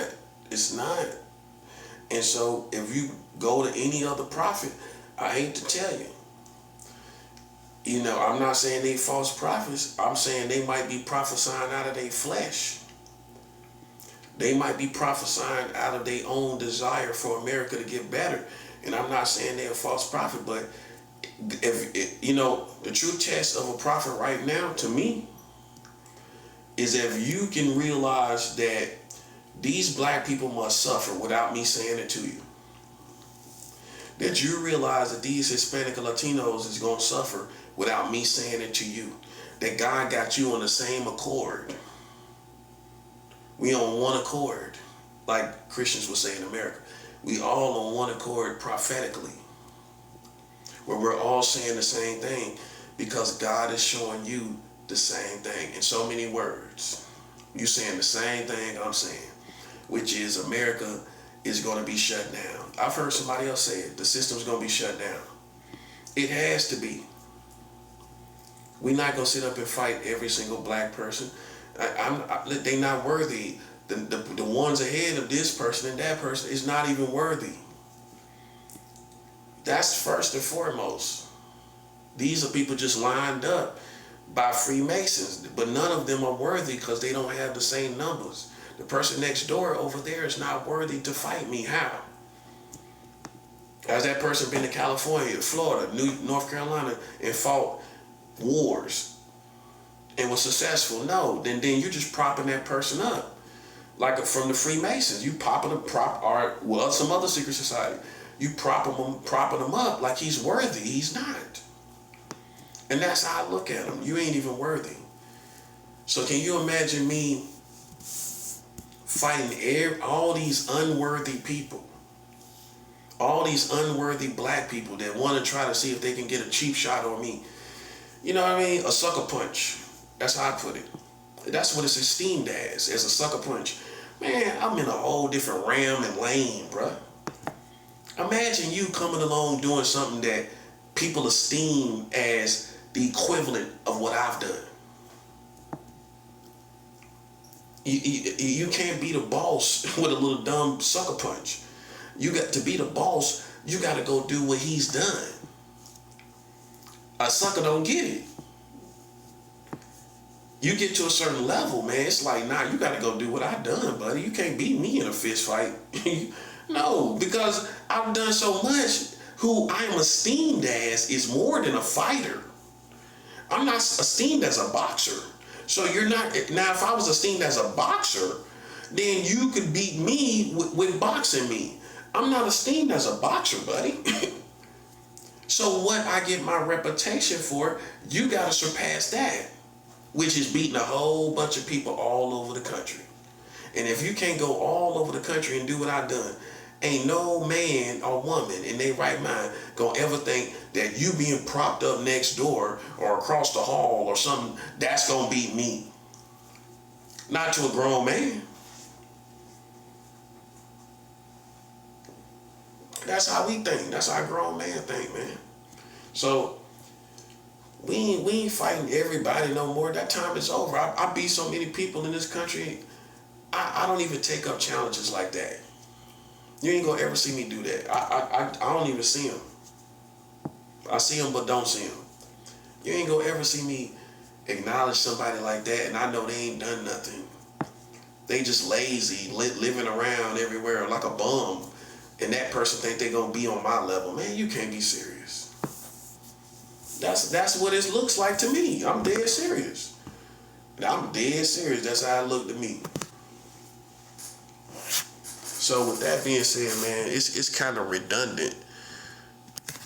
It's redundant to keep fighting these same type of individuals over and over, doing these little psychological games. Nah, I beat them too many times. What we focused on now is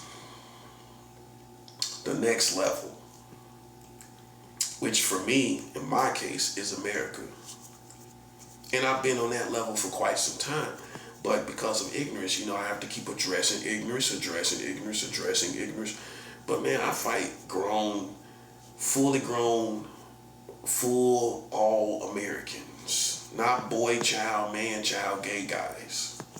I see, you try to make that my grade because there's other straight dudes that listen, you already know I'm greater than you. So you're gonna try to put me in the gay lane.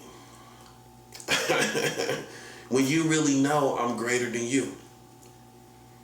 But to make you look good, you're gonna try to put me in the gay lane. Okay, so when I've been with a gay dude? When the last time you see me with a gay dude?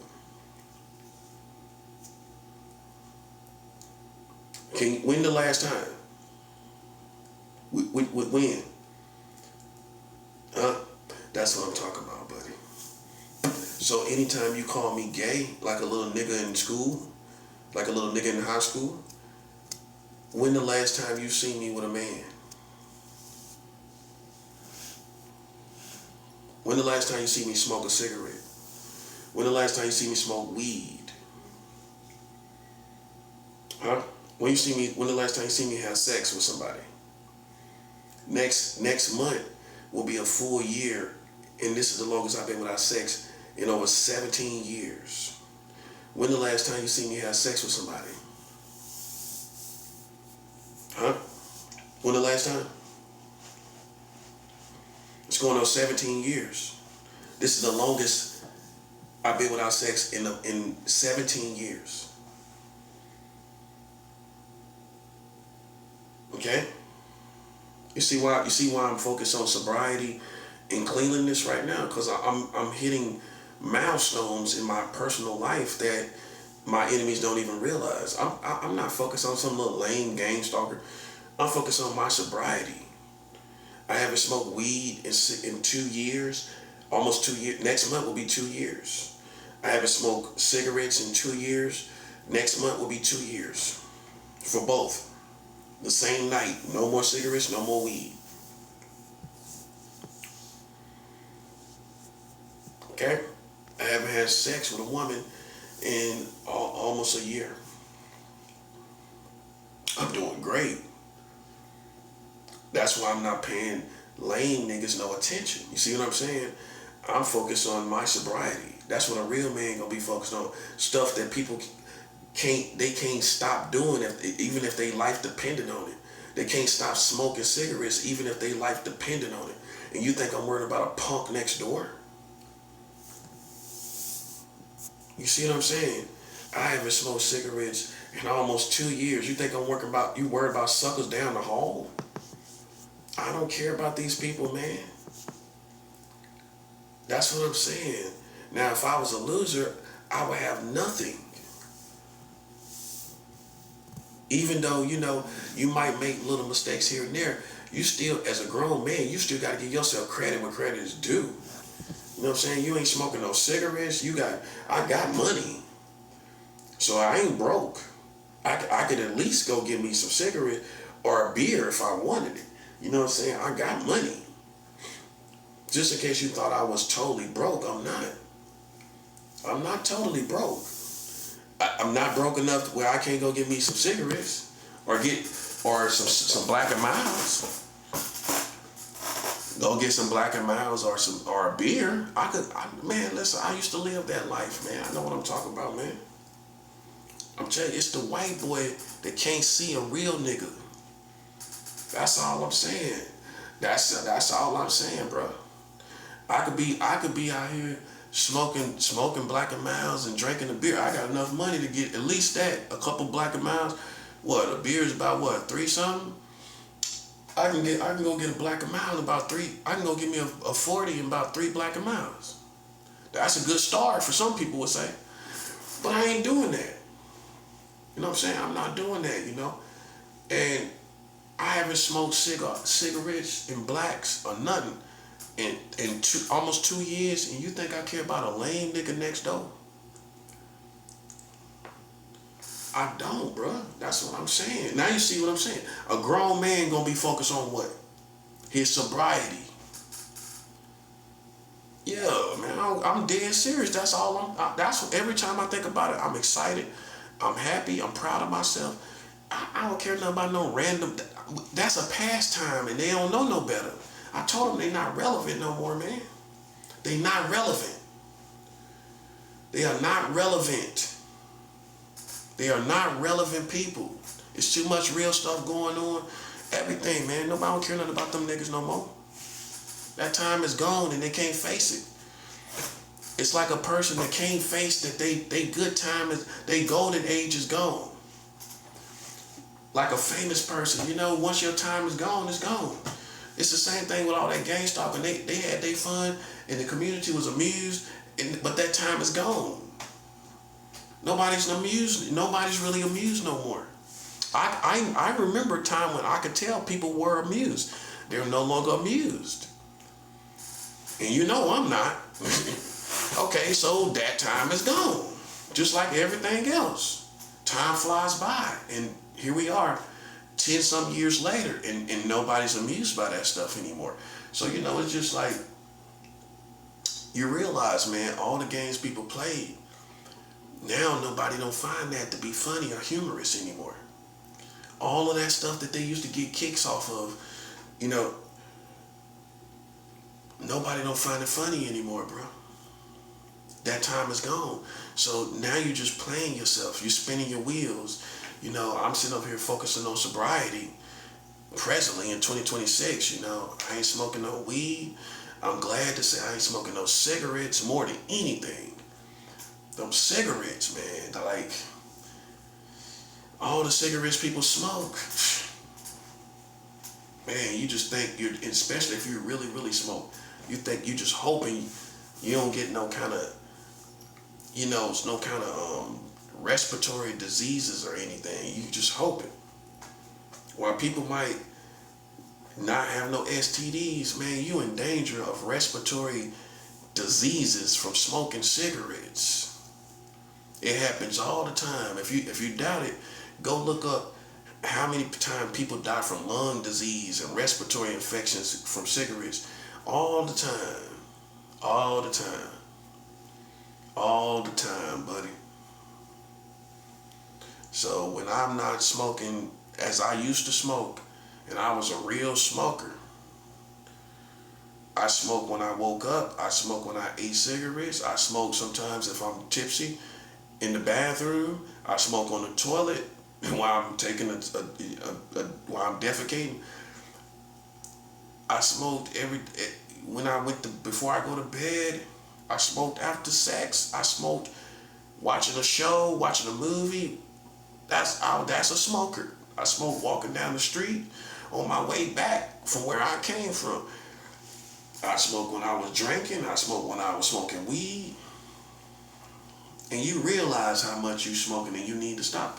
So, you know, for me to not smoke anymore is what I'm focused on. I don't smoke no more cigarettes. That's what I'm happy about today. See, my enemies wasn't really aware. My enemies wasn't really aware that I wasn't smoking. They clowns, you know what I'm saying? They wasn't focused on the fact I wasn't smoking no more. They wasn't focused on it. They wasn't focused on it. You know what I'm saying? And so now I got more spiritual power because they wasn't paying attention. Now I don't smoke. I don't drink. I ain't drank in like coming on a year 2. Coming on almost a year. I ain't smoked, I ain't drank no liquor, no beer all summer, nothing. See, so I'm focused on that, man. I ain't smoking no cigarettes, I ain't smoking no weed, I ain't drinking, I ain't having sex with nobody. Next month it's gonna be a year. I ain't had sex with nobody. I'm glad about that. I'm happy about that. So, I'm just taking care of my business. This is why all this stuff is happening, because now the turn up is real. You know what I'm saying? I'm in the trenches. I'm in the spiritual trenches getting my work done. You know what I'm saying? And I ain't smoking no more weed. I ain't never smoking again. I ain't smoking no more cigarettes either. That ain't gonna never happen. Like I said, this is the longest I've been without cigarettes in 17 years. Do it look like I'm playing? I can see if, a couple months. This is the longest you went without smoking in 17 years. Almost 20 years. This is the longest you went without smoking weed in almost 17 years. In 17 years. See, you wasn't paying attention. My enemies wasn't paying attention. That's what I'm saying. That's why I esteem them as clowns. I ain't had sex with nobody in over a year. They weren't paying attention to that. You know what I'm saying? When they see me with somebody gay, when the last time? They wasn't paying attention. They wasn't paying attention to that. That's what I'm saying. That's how you know. You know what I'm saying? See, I don't put out insults just to be saying it. This how we know they clowns. Because I would have been paying attention to the vices. The devices is what's gonna get the person out there slipping. The vices is what's gonna catch a person slipping. Okay, you don't see me doing no vices. You ain't paying attention. Or you don't see me buy no cigarettes. You don't see me buy no... Stupid, bro. Goofy. That's what I'm trying to show you. I had money. Can't say I ain't had no money. I got money now.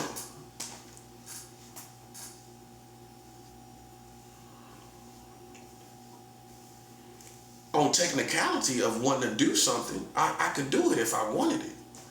You know what I'm saying? So that's all I'm saying, bro. That's all I'm saying. Clowns, you know what I'm saying? All that time went by, they ain't even noticed. Oh, yeah, man, he ain't smoking cigarettes.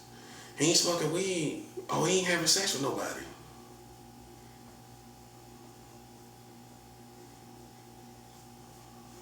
It ain't nothing you really can, it ain't nothing consistently that you really got on me anymore.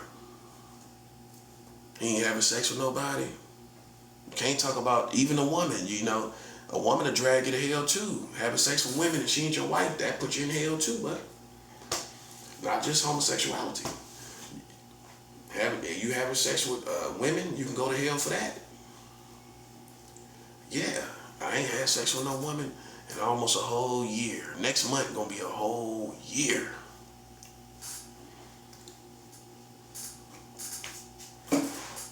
See, you were just focused on little stuff, but they're like a lame gonna do.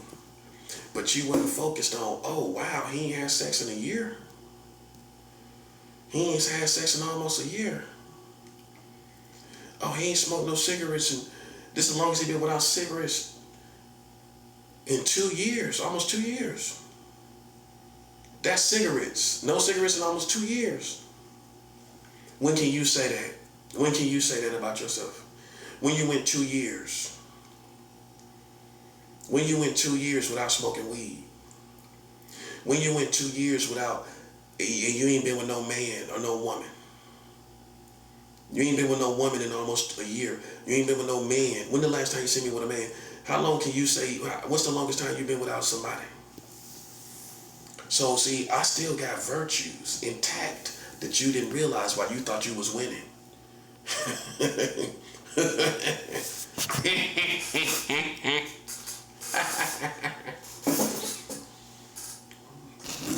You thought you was winning, didn't you? How you feel now? You feel like you're winning? You feel like you're a winner? You feel like you're a winner? Put an R on. You feel like you're a winner? You're a winner?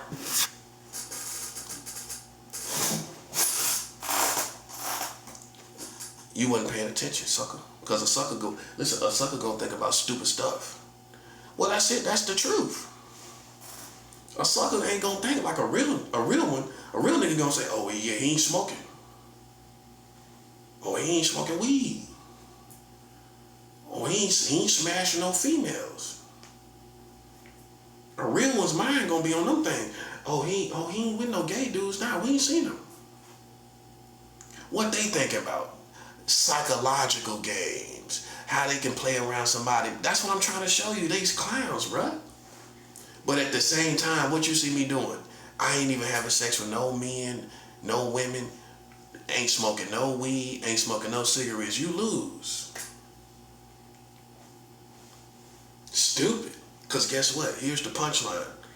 The cleaner I am, the more powerful I am spiritually. The more cleaner I am, the more powerful I am spiritually.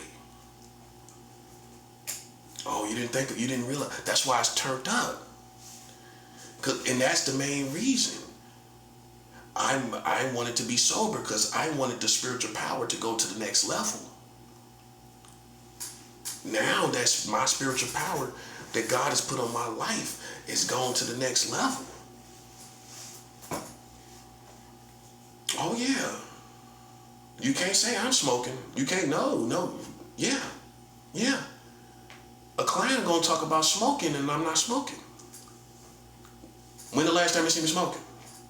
So a clown gonna be talking about something, and I done lived in 2 different places, and I done lived in California. I wasn't smoking over there. I done went to North Carolina. I wasn't smoking over there. Drinking is in the Bible. If you see me drinking, yeah, drinking is in the Bible. I'm not one of those immature Christians where I don't realize that drinking is in the Bible. Okay?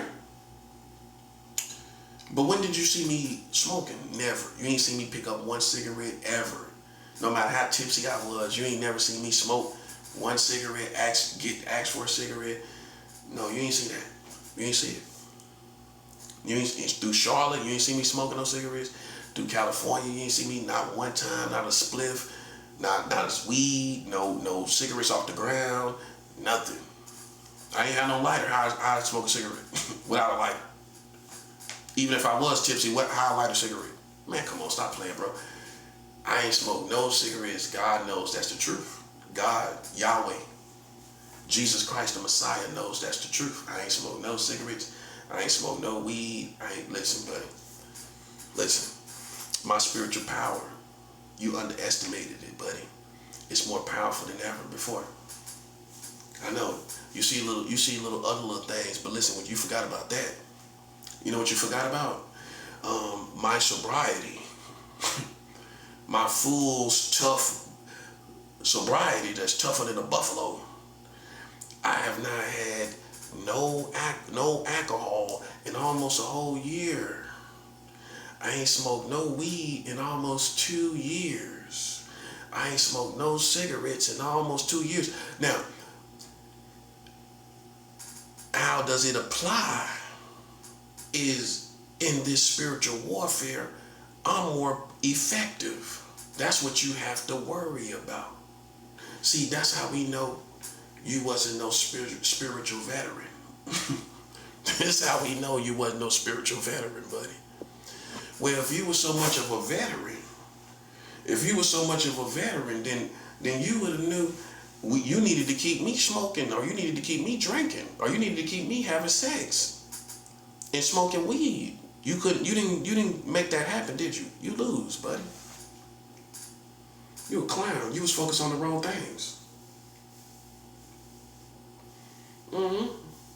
Now, here we are 2 years later. I ain't never smoking those cigarettes again.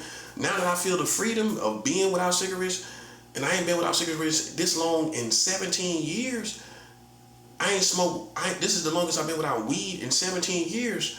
Do you think I'm going back? No. I done been without it too long. For me, personally, now the charm is broken. I done been without it too long. I don't care about it. Wasn't paying attention. That's how we know you're not soldiers. A soldier would have been paying attention to things like that. And even if you did, you didn't have enough people paying attention to it. How about that? You ain't have enough people paying attention to it. See, this is when you're on the highest level, when you can even talk to your enemies and these punks and let them know the chumps they are. Only the best can do this. That's how you know I ain't no child. I ain't no man child. Well, how a child gonna be talking to you like this? Telling you the mistakes you made and stuff that you overlooked. That part, that don't sound right, do it? They ain't in the child's lane to be able to do that. It's in a grown man's lane. See, you thought because I wasn't working, I wasn't a man. Listen, I decided to go into spiritual war against these people who went against me. Why get a job and they gonna be all up there, you bringing their children up to your job, gang stalking you with children at your job? I figure I would be more effective fasting in my apartment than trying to run back and forth to these jobs, barely fasting and being gang stalked at a job. See how I looked at it? I'm not going to no job and you can play and you gonna be gang and playing you gang stalking me. Nope, it's not gonna happen. It's not gonna happen, buddy. Because all they're gonna do is concentrate their efforts on that one environment and bring all kind of people up there, just bringing them in like traffic and to gang stalk you. Think about that. Why would you put yourself in an environment like that on purpose? So if you're lucky, you know, or blessed, you have the power to avoid having to be up at a job where they can just bring in gang stalking traffic. Okay?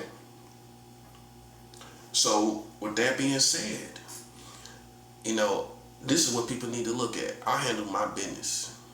I took care of my business. So you got to renege on thinking I was doing the wrong thing and I wasn't doing the right thing. No, I took care of my business. Okay, so then you got to come back to thinking I was crazy or thinking I was going to die and renege on all that you said and realize that what I did worked. I knew what I was doing.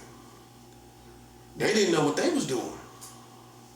I cleaned up on my own. I didn't need nobody to preach to me.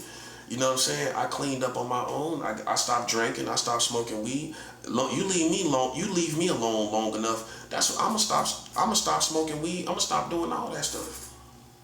Ain't nobody tell me I need to stop smoking weed. Didn't nobody tell me I need to stop any vice that I was doing. I chose to clean up on my own. I chose to clean up on my own. So that tells you what type of man I am. If you leave me alone long enough, I'm going to get better on my own. Not with somebody begging me to stop.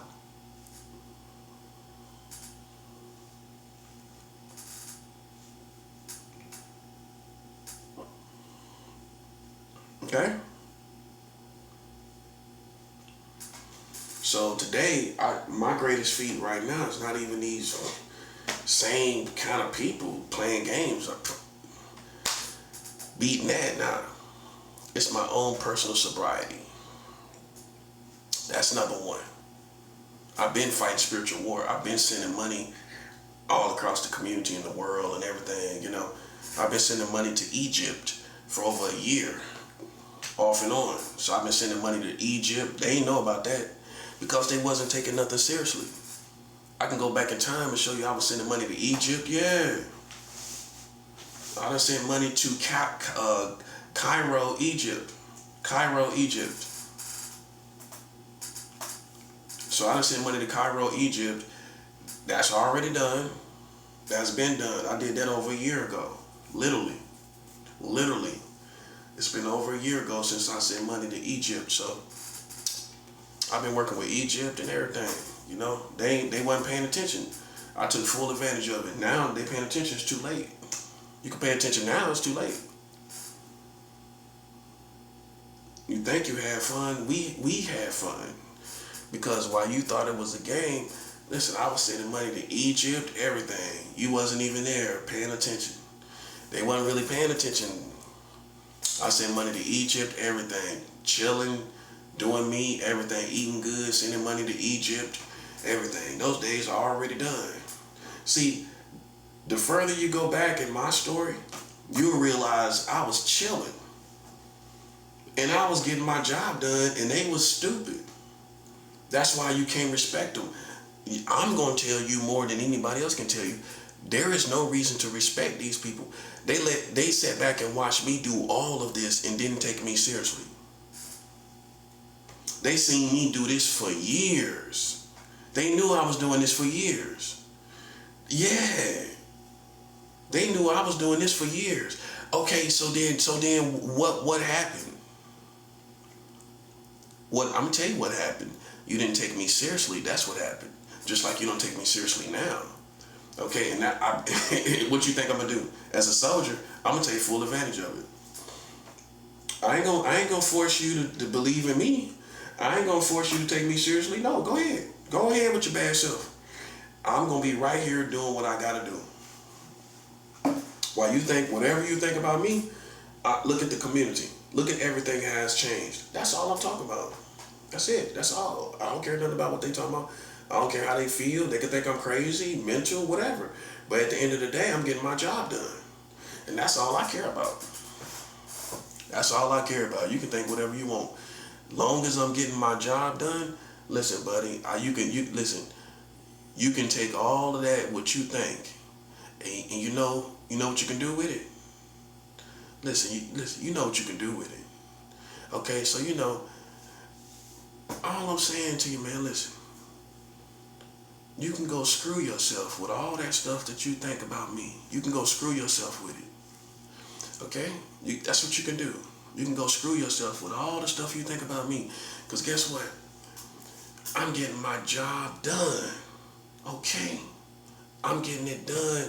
And so all these people that played with me, you got to renege on everything you said and felt. I'm talking about all the people that was sitting back talking about, oh, nah, man, that ain't nothing. There ain't nothing going on. Man, nah, that ain't going to work. Or nah, he going to die. Now, I want you to renege on everything you said. Not still act like you know what's going on. Because you didn't. Okay, so I want you to acknowledge that you didn't know what was going to happen. You didn't know. You was not right about what was going to happen. You have not been right in all your predictions of what you thought was going to happen to me. You ain't been right. No, you ain't been right. You ain't been right. No, you ain't been right the whole time.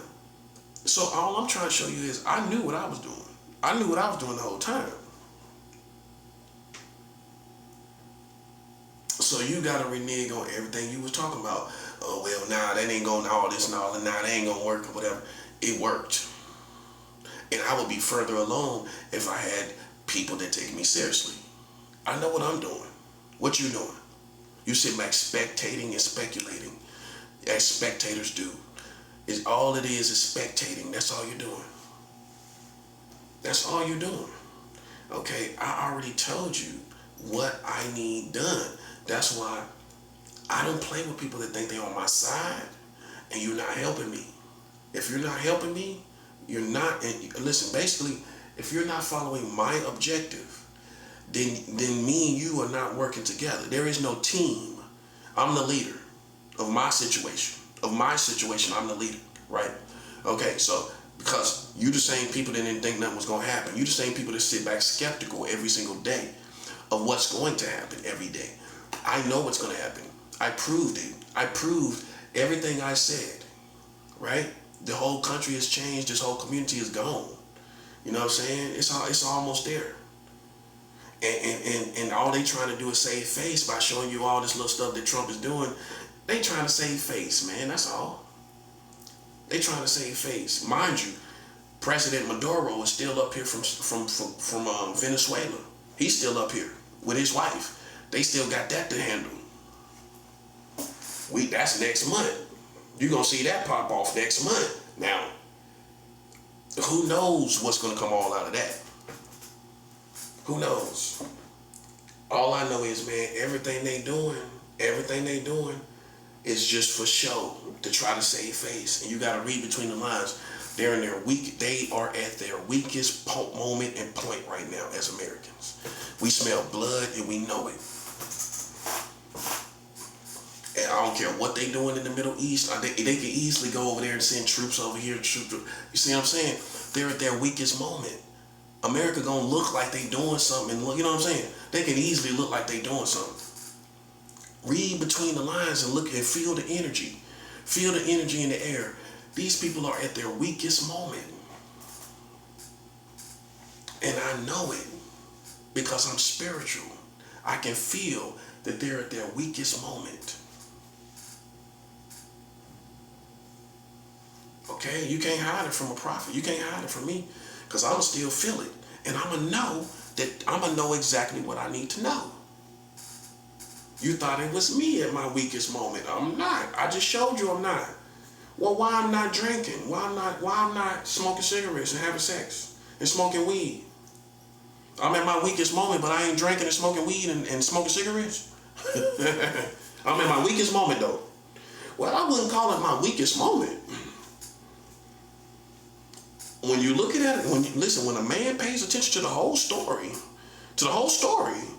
I wouldn't call it his weakest moment.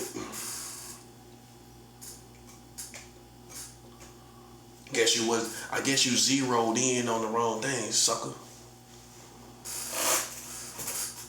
Yeah. You shouldn't have played with me. Listen, I'm talking from a position where you played with me and I defended myself. That's where it's coming from. That's where I'm coming from. You know? And you can't change that narrative. You can't change that narrative. You played out here in the field, you got what you deserve, and nobody don't feel sorry for you.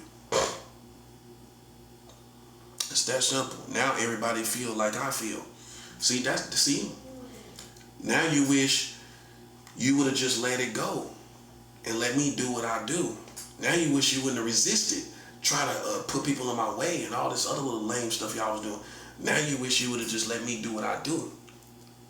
Because how I feel, man, we had this wrapped up. I'm not saying I was prevented. I'm still doing it, but it's always gonna be in the back of your mind. If all these lames wasn't around here, how much further could I have gotten with this country, with these people being defeated? Let's remember, Trump almost got assassinated. He almost got assassinated less than 2 years ago. Now, when some people gonna think if you wasn't resisting God's people, who knows what would have happened? If you weren't out here playing with God's people and Christians, who knows what would have happened? See what I'm saying? Clowns, bro. Now you've come all the way to seeing things my way. How funny is that? That's what I'm saying. And if you're smart, you'll realize that tells us this person is a prophet. Because how we wind up seeing everything his way? He ain't Jedi mind trick. He ain't deceive us. How we wind up seeing it his way? That's what I'm saying. See? That's what I'm saying. Like so. See, all of that to me would prove that you're authentic as a prophet. I don't have to go through this little corny little other kind of way of trying to see it. I'm going to look at that. See, smart, see what I'm saying? Some people so smart, they stupid. But the real smart people going to look how we lining up with him, how he feel. Now we feel the way, now in the future, now we feel the way he feel. We just now catching up to how he feels. But he been on this like this. So if we would have been on one accord earlier, then how much more further along will we be? See, that's what I'm saying, bro. That's what I'm saying. And now you feel what I'm saying. Now you want me to achieve my purpose. Now you want me to do what I need to do. But if you would have been like that earlier, you see what I'm saying? Now you see why these females was on my side. Now you see why I always keep a female on my side. Now you see. She was hearing all this information, hearing all the energy, everything, seeing all who I was, my energy, everything. That's why they was on my side. Now you got to renege on, looking at the women that surround me as strange. As if to say they don't know who I really am. They did know who I really was. They did know who I really was. You didn't know who I really was. So now you can see all the women that supported me, why they supported me. Why you thought I was finessing them. I wasn't finessing them. I don't have to finesse no woman. They was seeing me for who I was. They were seeing me for who I am. I wasn't finessing nobody. You know what I'm saying? And so when you look at all of that, man, you gotta renege on all your position. You gotta renege on everything, even the women that were supporting me. Cause I know how these clowns think. Oh man, they just don't know. They just don't know what's going on. They just don't know what's going on. You know, they just don't know. So like I said, I didn't finesse none of them people at all. And white folks gonna look at it like that. White folks gonna look at it like, yeah, she just don't know who he is. Like, but you do. But these white folks know who I am. But this is why I told them, please stay out of our politics. Stay out of black people's politics, man. Cause it's certain things, even though you might understand people's mentality or mindsets of people or body language. Let me tell you something about body language. Body language is out the door. As much drugs and things that people do, how you gonna read somebody's body language? How in 2026 you gonna read somebody's body language? You know how many pills people be on, drugs and everything? How you gonna read somebody's body language? I don't read nobody's body language no more. That's like 1982, man. Who's reading body language? White people. You come into a store, they looking at your body language. If you being gang stalked, especially if they using kids, and you turn your body language away from the kids, that's guilty. That's guilty. Not to me. A smart person gonna say, oh well, that person knows what's going on. It's more than one way to look at it. Now, a novice white boy gonna say, oh well, yeah, look how he turned away from them kids. Oh yeah, cause he knows you gang stalking them with the kids. That's why. So see, if you don't really know the mentality of the people, how you gonna read body language? You still gotta understand the minds of the people. Which comes back to my point. If you white and you don't understand black people, because if I come into a building and I know you gang stalking me with children, bro, listen, I ain't showing no love or nothing. I'm not being real. No, because that's what people want you to do. They expect you to bow down. If you come into a room and it's children, and they gang stalking you though, your intuition gonna tell you, nah, that ain't normal. See, that's how high ranking I am. I only speak for myself. I can only speak for myself. If I come into a room or let's just say like a store or something, and they got all these children around, but I know this ain't normal. My intuition is going off. My spidey senses is going off. You can't shut down the spidey senses, right? So your Spider-Man senses is going off like, nah, that's not normal. Your intuition gonna tell you. And see, some of y'all been ignoring that.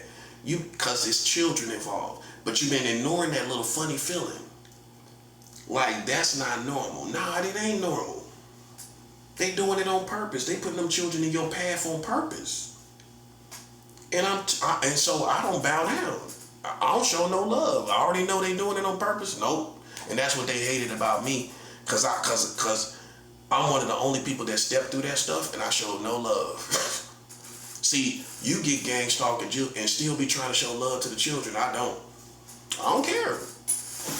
Nah, because I know they using them children on purpose.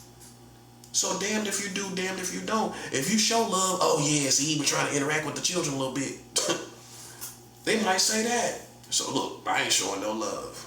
I'm sorry. Because I already know what they're doing. I come into a store, I'm a veteran with this stuff. I come into a store, oh, okay, that's a gang stalker. Right there with the kids. Back of the store, you see kids back there, them gang stalkers. And then they'll use kids to play like little video games. The ones that's smart, that like old enough, they'll use them and make them think like they in a video game where they playing games with your mind. Standing around and everything. I done been through all of that. Oh, I'm right. I know. I know. I'm right. They using children in video games. Like video game formats where they make them run and do little stuff and tell them to do it. They train their kids to do gang stalking operations. That's what caused it to be no love. That's what caused it. Before that, you try to stay humble towards children. Okay, you ain't gonna say nothing. You know what I'm saying? You already know what's going on. You know what I'm saying? You can see it. Your intuition. Almost because I was already a spiritual person before this happened. My intuition was telling me that wasn't right. Something wasn't right about it. But your mind gonna be like, you're gonna dismiss it because you see kids involved. You're gonna be like, nah, you're just gonna kind of humble yourself. But your intuition first start telling you the person behind that is using the children on purpose. See, that's the true test of intuition. Some people got it, some people don't. Okay, so some people gonna tell me, oh, you got a guilty conscience. No, I don't. A guilty conscience about what? I don't think about children, so how I got a guilty conscience about that?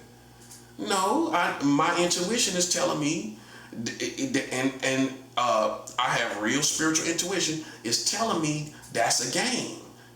That something ain't right about that. See, if you had any time in the streets and you don't felt any danger, you done been robbed before. I done been robbed at gunpoint. I done been through real stuff, right? So I know what bad vibes and all, you can tell.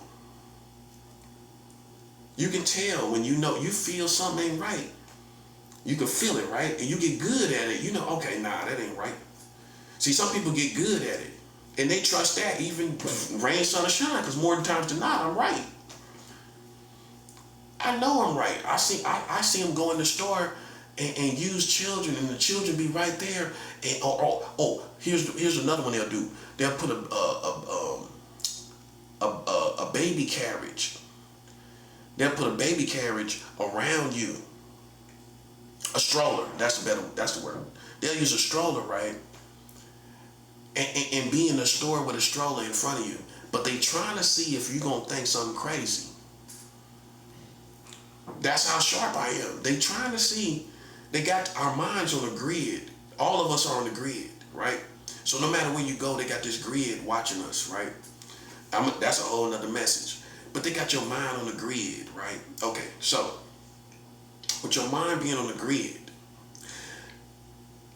they gonna watch how you interact with people with their children to see if something on your mind. For example, the last time that happened to me, I was at the phone place up the block on Utica, right? Not this store from Rutsville on up to Utica up by the bodega. Nah, by the Wendy's. Nah, a left past that, maybe like 5 blocks up on the right. So I go in the store, and this was a gang stalker. Just coincidentally, she's buying all these tablets, and she got a baby stroller right there. So they're waiting. I'm waiting for this woman to buy all these tablets. She got like 5, 4, 3 tablets, something like that. So she's waiting for this dude to process all of that stuff, right? So they know I gotta sit there. She got another little boy that's probably her son that's probably like a teenager. He's sitting right there just in case I trip on his mother. This is how smart I am. He's just waiting for me to say something to her. He's just waiting for me to spaz. But he seen I ain't spaz on him, on her. So he couldn't say nothing. He couldn't say nothing because I'm spazzing on a dude. Because I know it's a game, bro. I know they intentionally sent that woman there with that child and with that young guy to see how I interact with them. And he's sitting back watching. See, that's the psychological games you be going through, and your intuition is telling you it ain't normal. And then you finally have an argument, and that's the Jedi mind trick. So you really got a problem with them because of the argument, but not because they gang stalking you. So you walk away forgetting about the gang stalking, just thinking about the little argument because they're going to be quick to start an argument. They already gang stalking you. They're going to be quick to push buttons. Okay, so, but you got to go back to the fact, oh, yeah, you was gang stalking. I told them before I left. I already know what you're doing. I don't care if they thought I was crazy. So what? You crazy enough to gang stalk. I'm crazy enough to tell you what you're doing. See how it works out? Yeah, man. So she used a little child in there, like I'm gonna think about a child. Man, come on, you crazy. I'm a grown black man. I know. I don't think about no children. I'm sorry, buddy. But see how disrespectful that is. See how offensive it is. Like what you think I'm gonna do right there, or you know what I'm saying? In all actuality, it's just too offensive, man. It's too offensive. I get revenge every time they play with me like that. I went there and she bought a whole bunch of tablets because she knew I would have to wait. I'm smarter than they thought. She knew I would have to wait. And this dude is processing all these tablets. Like 3, 4, 5 of them. It might have been 4 of them. Between 3 and 5 tablets, something like that. This dude got to put them in, he put them in boxes, I think, or something, looking at them, talking about it. I'm in there for like almost 30-something minutes. Just waiting on them. And I ain't even getting no straight answers. And he knew I wasn't going to get a straight answer anyway. He would just want me to linger around. You know what I'm saying? You know, he calling me his brother, man. Like, nah, man, listen, man. You're not my brother. You know you're not. You're not my brother. You know what I'm saying? You're just waiting for me to fall off. You're waiting for me to make a mistake. That's what you're doing. My brother wouldn't do that. A brother wouldn't wait for me to make a mistake. You know what I'm saying? Your brother gonna cover your mistakes. A brother ain't gonna try to rub your nose in your mistakes. You know what I'm saying? That's why my brother, my blood brother, so-called blood brother, me and him are enemies. I had to let my mom go because of that. I can't even I ain't in no relationship. Me and my mom don't have no family relationship no more. I don't plan on talking to her no more. And life goes on. That's part of being a man, because families don't stick together. Most of them don't stick together their whole life. And my brother went out here talking to the community because of a woman, because of a female, right? It's over, man. You can't come out here and drag my name through the mud because you mad about a woman. Your woman was attracted to me and you couldn't live with it. And so you came out here and tried to drag my name through the mud. But me and you still talking to a same person, which is my mom. No, if she's still talking to you and I explained my position to her, then y'all can just talk together. Y'all can be family together. Me, I'm stepping out. I'm bowing out gracefully from my mom.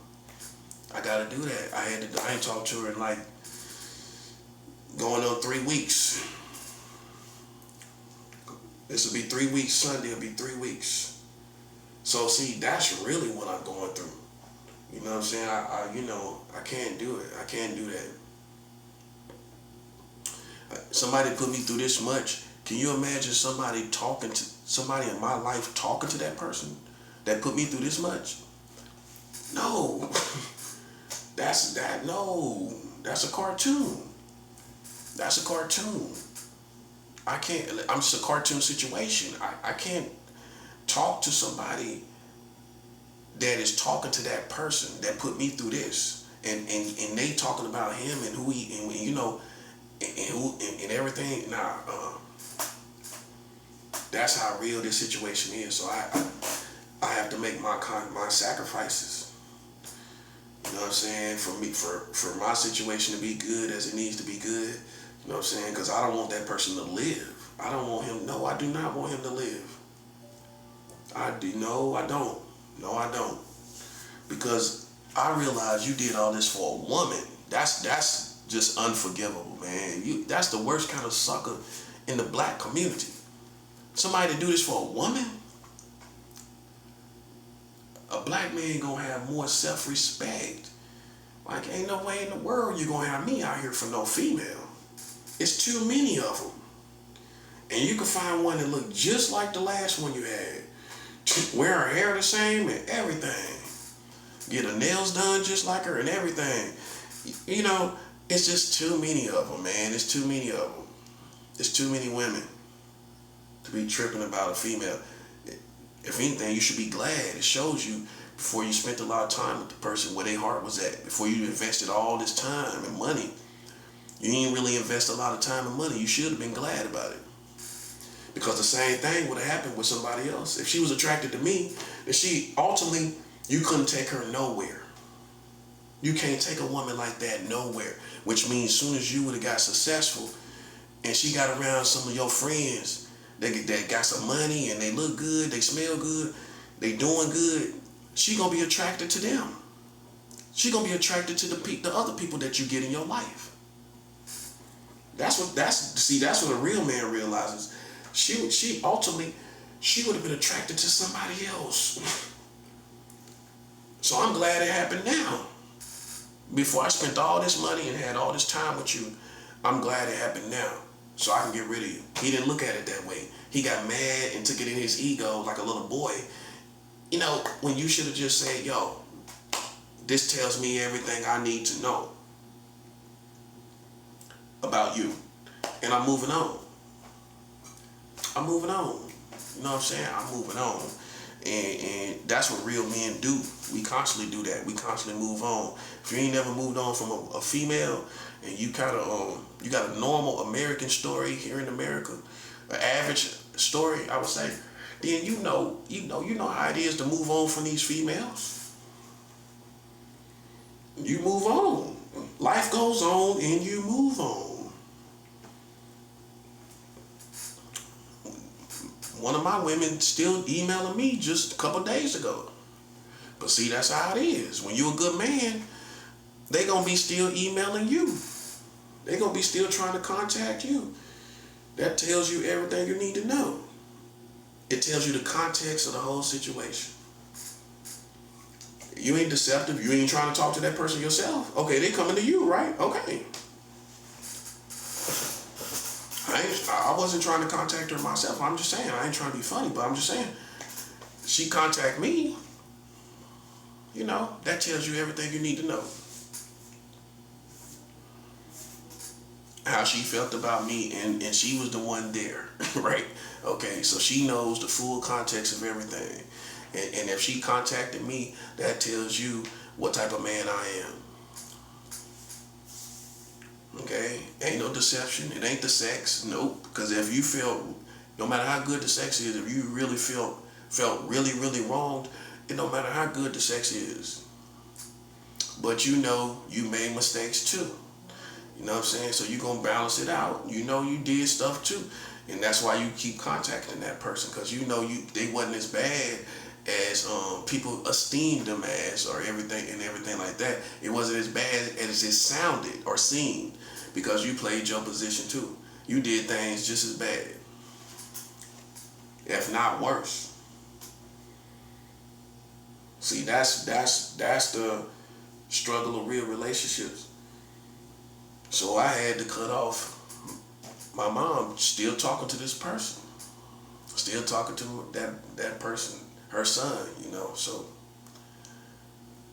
I just gotta move on. Cause I'm serious. I feel like he should, if he do repent and ask God to forgive him, then he should just go into heaven. I'm not trying to be funny, but I'm gonna put it like this. If you do a crime and they put you on death row, right? If you become a Christian, you still going to heaven. You're not gonna make it out. You can receive Jesus Christ, but your flesh is required. If you go on death row and you receive Jesus Christ on death row, you can go to heaven. I truly believe that. No matter what you've done, you still can go to heaven. But your flesh is required by the state. You're not getting out of that because you become a Christian. It's no different than my brother. All the stuff he did is worthy of death, and everybody know that. Okay, so that's just like being on death row before you decided to come back to God. And even God ain't gonna destroy the prison system to save you from death row. You gonna have to come on to heaven. You're gonna have to go on to heaven. That's all it is. You're gonna have to go ahead and go to heaven. You saved, but you gotta go ahead and go to heaven. And that's the same thing with him. The stuff he done is so bad, bro. Even if he received Jesus, I'm not one of these American people that just blinds you in this certain kind of way from what this person has done, like they ain't gonna have to pay for it. When it's on this level now, none of us ain't perfect, but on this level, where you don't play with the whole community, nah, bro, nah, no sir, you can't get out of that. You can go ahead, you can receive Jesus Christ, and I can't hold you back from going to heaven, but your flesh is required, just like it will be required by the state. Your flesh is still required, buddy. So that's like, why would I talk to somebody that's dealing with him when his flesh is still required? Ain't no way in the world you can play with this community, any country, and it's about a woman. That's what men despise the most. Ain't no man gonna sympathize with that at all. It could be about money, anything else, but a woman.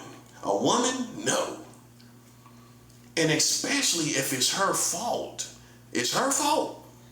It ain't your brother's fault, it's her fault. Oh, it's her fault? Oh, no, man, no, listen. It's her fault. She did something wrong, not your brother.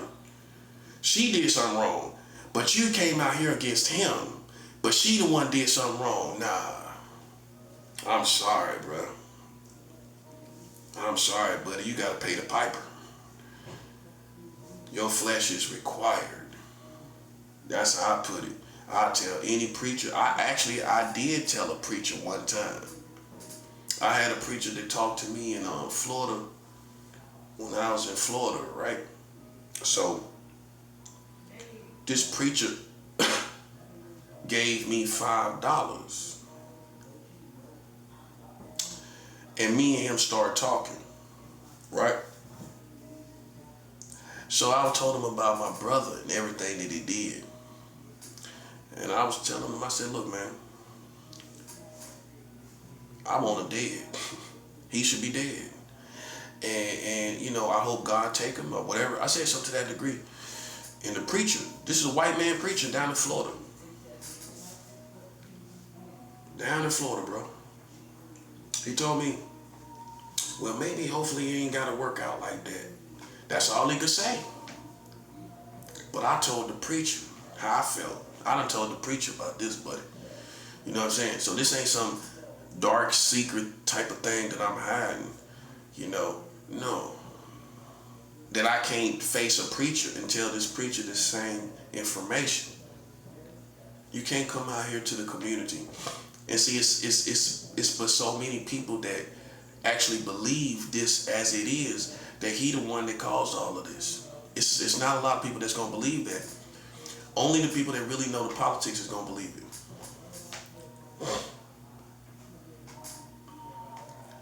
Okay? So it's some people that wouldn't even believe this. So, but those that do know he deserved to die. And that's that.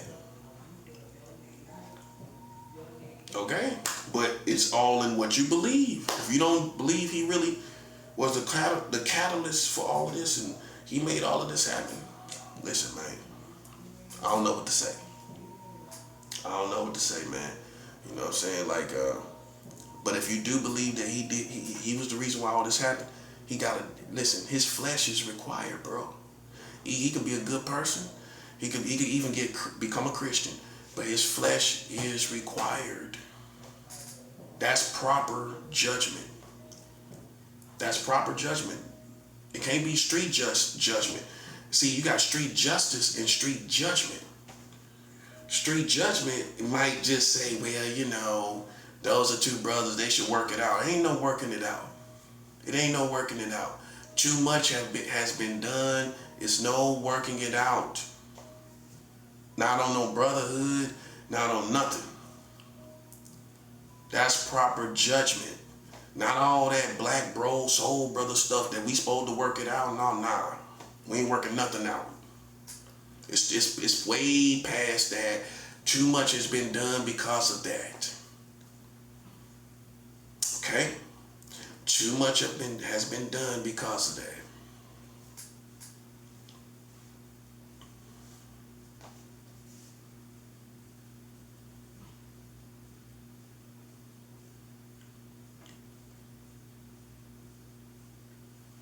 And that's all I'm talking about. You know, people that's putting their mouth on me right outside this door. I'm gonna tell you something, man.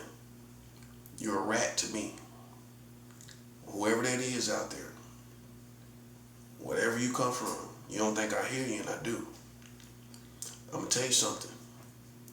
I'm a very dangerous man. I'm a very dangerous man. And you stuck in a cartoon time. You ain't on demon time.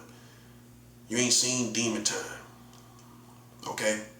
You don't know demon time. You on cartoon time. I have no problem. Whoever that is, I'm not saying it's the person right here or whatever, whoever it is that think you know who I am, and I just heard you say something. Listen, man, you don't know me. And I think it's better to keep it that way. Okay? I'm not here to play any games with anybody like you. All that I've been through in my life, I would take your life with no problem. It's because of my intolerance of everything I've been through. Now, if you don't put that together, you would think I'm a happy-go-lucky little dude like you in this building. You happy-go-lucky. You know, I know you happy-go-lucky because you sitting around listening to other niggas talk. Okay? You a happy-go-lucky little nigga. You understand me? That's what I classify you as. I have weapons right now to take your life in this room. And that's what you need to realize. I'm not slipping at all, buddy. Now, maybe they didn't tell you that because they don't know. Okay? I don't care what you think about me. I know my own thoughts. I know what them thoughts consist of. I know you put out a bad rap on me, your little dumb community, talking about somebody gay, but you can't tell me the last time I was with a man. When the last time I was with a man? So then if we base it on activity, then when was the last time I was gay? That's what I'm saying. That's a clown. And you don't know what's been going on in here. Your arrogance of thinking you know and talking too loud is going to get you killed, bro. That's what I'm on. That's what I'm on this morning. I mean, and some people ain't going to understand it, man. Like, we at war. I'm not playing any games with my life and when people playing around my life. You playing with the wrong nigga, man. I'm telling you right now. Okay? That's my warning shot. Now, you can't say I ain't tell you. You can't say, that's why I don't care. That's why I feel justified in everything. You're going to find out, buddy. You're going to mess around and find out. Like they say on the internet, you're going to play around and find out. That's what I'm trying to, that fits you perfectly. All around my door listening, you're going to play around and find out, bro. I don't send out empty threats. Ask the last man what happened that came through that door. Ask him what happened. Ask him.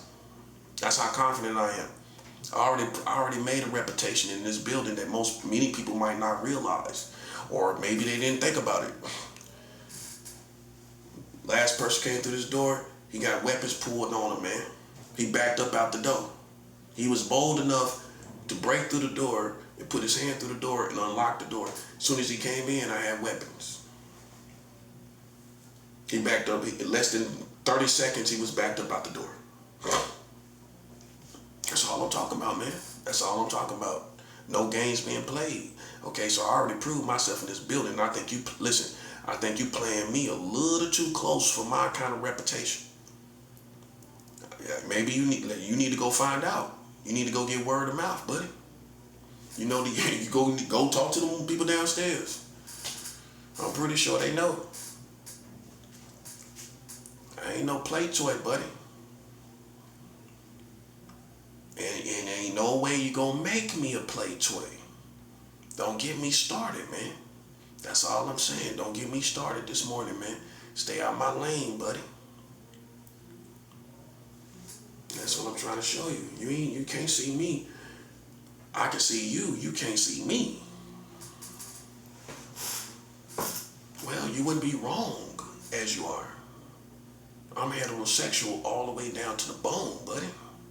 No pun intended. I'm heterosexual all the way down to the bones. And there's nothing you can do about that because it's the psychology. I don't look at a man and feel attracted to no man. Only feelings I get like that is from looking at a woman. I don't get no feelings looking at any type of man, like some feelings where I want to be with this person. No. In fact, I ain't never been the type of person to go outside and size up and look at men. I never did that. And God knows that. I ain't never went outside looking at men. I never did. Men were attracted to me. That's the truth. My story, I'm gonna tell you what my story is. Men were attracted to me. That's summarizing my story. Some of you wouldn't know because you don't know me. Black men, even black men were attracted to me. Right? Right. That's not my fault. That's not my fault, buddy. You know what I'm saying? So some people can say they were attracted to dudes, or dudes was attracted to them. It's not one size fit all. Some people, their story is men were attracted to me all my life.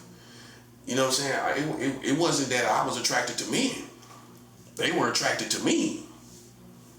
Some women would tell you that too. I never was attracted to women. Women were attracted to me. Women will tell you that too. Everybody don't got the same story, sucker. You know what I'm saying? So for me, men were attracted to me. That's my story. You know what I'm saying? I ain't never, once you get in the groove of things, that's one thing. But ultimately, man, one of those situations, one of those dynamics is going to describe your situation. You were either attracted to men or men were attracted to you. And usually one is going to dominate the narrative. For me, what dominates my narrative in my situation is men were attracted to me. I've had a straight man that was straight right here in Brooklyn. A black man that said, if I was gay, you would be my type. Hold on. This is right here in Brooklyn, in Bed-Stuy. If you were gay, I would be your type. But you're not gay. But if you were gay, I would be. This dude told me that to my face, like we were not even holding the conversation. I'm just sitting watching TV, right, in a little TV room in the Armory, the homeless shelter Armory, right? Everybody know about the Armory from Brooklyn, right? So I'm like, watching TV by myself. He come in there, look in, you know how some people do come in there and look, stand around for a little bit. So he said, man, if I were gay, you would be my type. This is how people thought. This is how people look at me, and that's what they thought. So, that's my story. That's a perfect example. This dude wasn't even gay, and he said that. You know what I'm saying? But then some would say he was. But see, I'm smart enough to know he wasn't. See, some people don't understand psychology. To understand all of these things, you got to understand psychology, man. And some people are novices when it comes to psychology. So they shouldn't play with it. You know what I'm saying? They don't really know what's going on with people and everything. They rinky dink, you know what I'm saying? They don't really know what's going on. So that's the summary of my story. If you want to talk about these gay dudes out here, they was attracted to me, even a straight dude, and probably more than one. So that's my situation. And you can't change that narrative. And ain't nobody gay or whatever else they are can change this narrative. Okay, this is facts. I gave you a perfect example. This dude was not even gay. And he said, yo, if I was gay, you'll be my type. Okay. Some people would have been offended. But maybe he thought I was gay. I don't know. And that's why he didn't have no problem with saying it. But I could have been offended. I could have been really offended. I could have singled him out. I could have called him out in front of everybody. I could have told everybody about that. And we in a shelter with dudes coming from Rikers, all different kind of stuff, man. And then I'm kind of young too. They might have seen him like a predator or something for him to say that to me. Because I was just a little over 30. So, and I looked like I was in my 20s. Some people, just how I looked, they would have felt like, him being so young, why is this dude even saying this to them? How he supposed to process this? I could have got him in trouble. You know what I'm saying? But I just let it go, man. I'm talking about on the street level. See, that's the difference between me and other people. When he said that to me, I just let it be what it is. Whatever. You know what I'm saying? And he ain't say nothing else to me. He ain't put no pressure on me. He ain't try me or nothing like that. But that just gives you an idea, man. When you form an opinion of somebody, man, sometimes things ain't always what you think you know or you're used to. And really, you don't know people, man. You don't know situations. All you wind up doing is making a fool out of yourself. You know what I'm saying? Especially with me. I'm a prophet. You ain't gonna figure me out. That's why these lames think it's so interesting. It's not interesting to play with no prophet. I'm finna destroy all this whole community. That's what I'm saying. God's kingdom is with me. And that's what it is. God's kingdom is with me. This whole thing about to collapse. This whole situation is about to collapse. You know what I'm saying? I've been through stuff everywhere. All the places I went, and God is about to take care of it for that reason.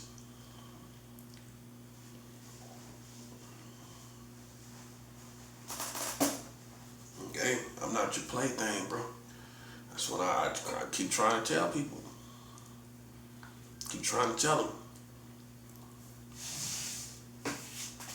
Okay, you gotta take in life. If you play with this, and you another one, these secret societies playing with the whole community, like my brother coming out here playing. Listen, your flesh is required, bruh. You can receive Jesus too. I'm telling you this as a prophet. You still gotta die. That's all I know, man. See, you think you out in the world where, well, it don't gotta go that far. Nah, but the verdict is the same, bro. The verdict and understanding, man, is the same as if you was in school, in court, and you was locked up, man. Nobody's seeing this no differently. You should be killed, bro. You should die. You know what I'm saying? And this is why. Not for what you did to me. You destroyed the whole community. You forced us to do what we did. You kept playing when people told you to stop. Right or wrong. The streets told you to stop. Other black people told you to stop. Right or wrong. Okay then. So then, on the strength of them telling you to stop and you didn't, that's what, and all this stuff happened, you should be dead for that reason. You were told to stop by other people. You think you stuck on crack time. You on crack time, ain't you? Not demon time. You on crack time, ain't you? Okay, so you're not even halfway sober, right? So, unfortunately, some people die all the time, not sober, intoxicated. They die intoxicated, man. You die basically in a certain type of psychological intoxication, bro. Now you're sobering up because the things are happening in the world. And now you see how I am and who I really am and how I talk. Now you're starting to sober up. That's not my problem. That's not my problem, man. You know what I'm saying? It's not my problem. And I'm not going to be made to be a scapegoat for you or somebody that you can sweep under the rug and just go on about your business. It's not going to work. I'm too sharp for that, buddy. I'm not a person you can put under the rug, sweep under the rug. Your flesh is required. If you are Freemasons and you are Illuminati, your flesh, I'm telling you as a prophet, your flesh is required. And it don't matter if you become a Christian, your flesh is still required. And that's that. You can get saved and all of that good stuff, and you can go on to heaven. But you're going. You're going out, you're leaving. You're getting out of here. And the reason why it's sound, the reason why it's a sound-minded judgment, because you no longer fit into our community. You have destroyed it. You have played with it just like a white boy would, and it reeks of a white entitlement, because ain't nobody else could do it. Arab Muslims couldn't do it. Arab Muslims couldn't play with America. So what would you think? They couldn't do the same thing these people doing. So it's white and black entitlement. Let an Arab man go out here gang stalking and doing all kind of crazy stuff in the community. He's gonna be on the FBI list of one of the most wanted. They're gonna get him. But they telling you they can't do nothing about him. Oh, and let it be Arab people. I guarantee you they'll do something about it. They'll find a way to get him. But when it's white people and black people, oh, they can't get him. That's what they telling you, right? How we challenge that is, I know for sure if it was Muslim Arab men doing gang stalking out here in the community, if it was Arab men gang stalking in the community, you would shut that down. Ain't no way in the world you're gonna have Arab men running around everywhere playing with the community. You ain't gonna let them do that. So what you gonna think? Every man can't do it. Right or wrong? I know this. Every man can't do it. Arab men can't do it in this case. In this case, Arab men couldn't do it. So Arab men that are Muslims couldn't ride around talking about nothing. They would raid them. They would find a way to raid their organization. The FBI and CIA, all the people are notorious for finding something to raid the people. Okay, so I'm not that, so you could have done that. You didn't do it because of the manipulation of Freemasons. You didn't do it because of of white people and black people particularly manipulating the situation. So it's just black entitlement and white entitlement. You got both. That's all it is. And that's how we looking at it. And that's why I'm taking care of my business. I'm taking care of my business, buddy. Don't you worry your little heart. Don't you worry your little heart. I'm taking care of my business. Don't you worry your little heart. I'm taking care of my business. People played in my lane. They played with me. I have no compassion, empathy, or apathy. No empathy, no apathy. No compassion. Nope. They played with me way too long when your country is guilty of things that you accuse other people of. That's where the intolerance comes in. If your country is marrying children, you can't play with me one day of the week, buddy. That's as a black man. You can't play with me one day of the week. I don't care if you're on black entitlement, white entitlement, raccoon entitlement. I don't care what entitlement you want. You can't come playing around me and your country is marrying children. And that's that. So I used my authority because I have authority too. Now you realize it. I have power and authority. I used my power to enforce on your community. See, in America, people are only scared of enforcers. People that can enforce on you and something gets done. Either way it goes. You didn't realize I was an enforcer. You thought I was tripping. Until now. Now you realize gangsters, thugs, and criminals, and even government and politicians and authorities are not the only ones who can enforce. I can enforce too.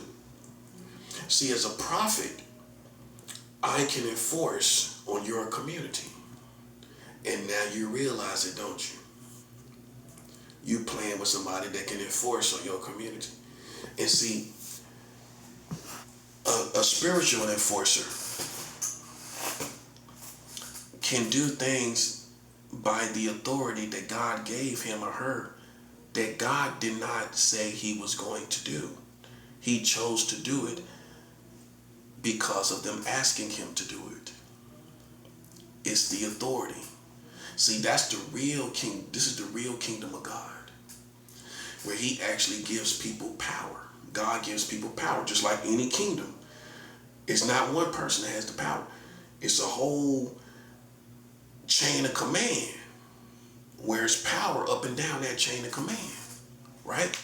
God's kingdom is the same way. You didn't know, because many people are not really aligned with God's kingdom to get the authority. They're saved, but the next level is coming into alignment with God's kingdom for God to place authority on you. And I am aligned with God's kingdom. So you can be saved, but not aligned with God's kingdom. Because you don't know the word of God. You don't know your rights. You're not fasting. You're not seeking God. You're not giving spiritual offerings. So you're saved, but you're not aligned with God's kingdom. I'm aligned with God's kingdom. And God has given me authority. He has given me authority where I can say yes or no, and God honors what I say. And see, how ironic for you as Americans to step on somebody that can say yes or no on your life. See how you can't tell me this ain't how God works. Yes, he does. The very person you play with, he can put a yay or nay on your life. I can enforce on your life. And I sat back and I watched you play. See, what formed my opinion that you needed to die, as Americans, was when after COVID-19, your heart was still not humble. You went through COVID and all that stuff happened to your community. You seen all these people being rushed to the hospital, all these people dying every day. There was like 1,000 people dying a day at one point. Your heart seen all of that, and then during COVID-19, you still gang stalked, and after COVID-19, you still gang stalked, didn't you? It's because of that I was convinced that you needed to die. You think you tough, you think you bad, and we can do it better.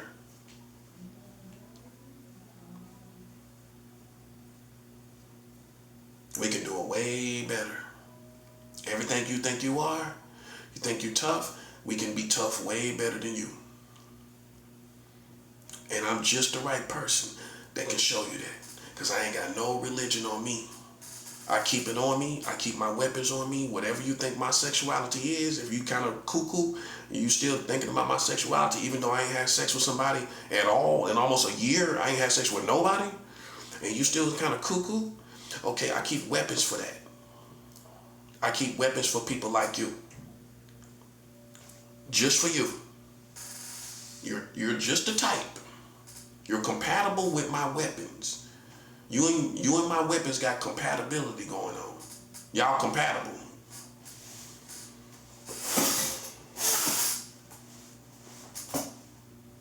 Shouldn't have played with me. I don't have no compassion. Because while you trying to size me up, you still have not listened to what I've said. This is why the Americans are going to be destroyed for arrogance. I don't care about them anymore.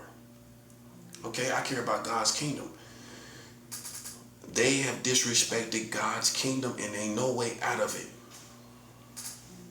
It's beyond me. You disrespected the kingdom. Now, because of your heart during COVID and after COVID, and you seen all those people die, and you still do not cherish life, and you still do not have compassion in the world and the community. You do not live and let live. You do not practice this as a real worldview. You will say it as a cliche, but you do not live and let live, right? Okay, for that reason, I say it's a yes for your community to perish. Your flesh is required. And that's why I broke it down intelligently and mature without any gangster antics. You can't say it's street antics meets spirituality or Christianity. Because some people are trying to be goofy like that. No, I just broke it down in a spiritually mature way, just like a preacher would. I broke it down just like a preacher would in front of a church. Ain't no way in the world you're going to come out here and play with God's kingdom and play with a prophet and I don't put a yay on your life. After you went through COVID-19, you had a perfect chance. That was when you were supposed to change. God wanted you as a community to change after COVID. The only way you went right back to normal is with a foolish heart, playing games and gang stalking. After you gang stalked after COVID, right? Well, the surge, the highest point of COVID, surging all over the country. Once you went back to gang stalking, the end. You did not have compassion in your humanity. That did not teach you to have compassion in your community and empathy and apathy, and therefore it's no reason for you to live. Okay? That sums it up. And hey, God has my prophetic vote. See, what you didn't realize is the prophets put forth in this season prophetic votes against the Americans. Yay or nay. And some of them that are religious are saying nay. No. They're saying nay.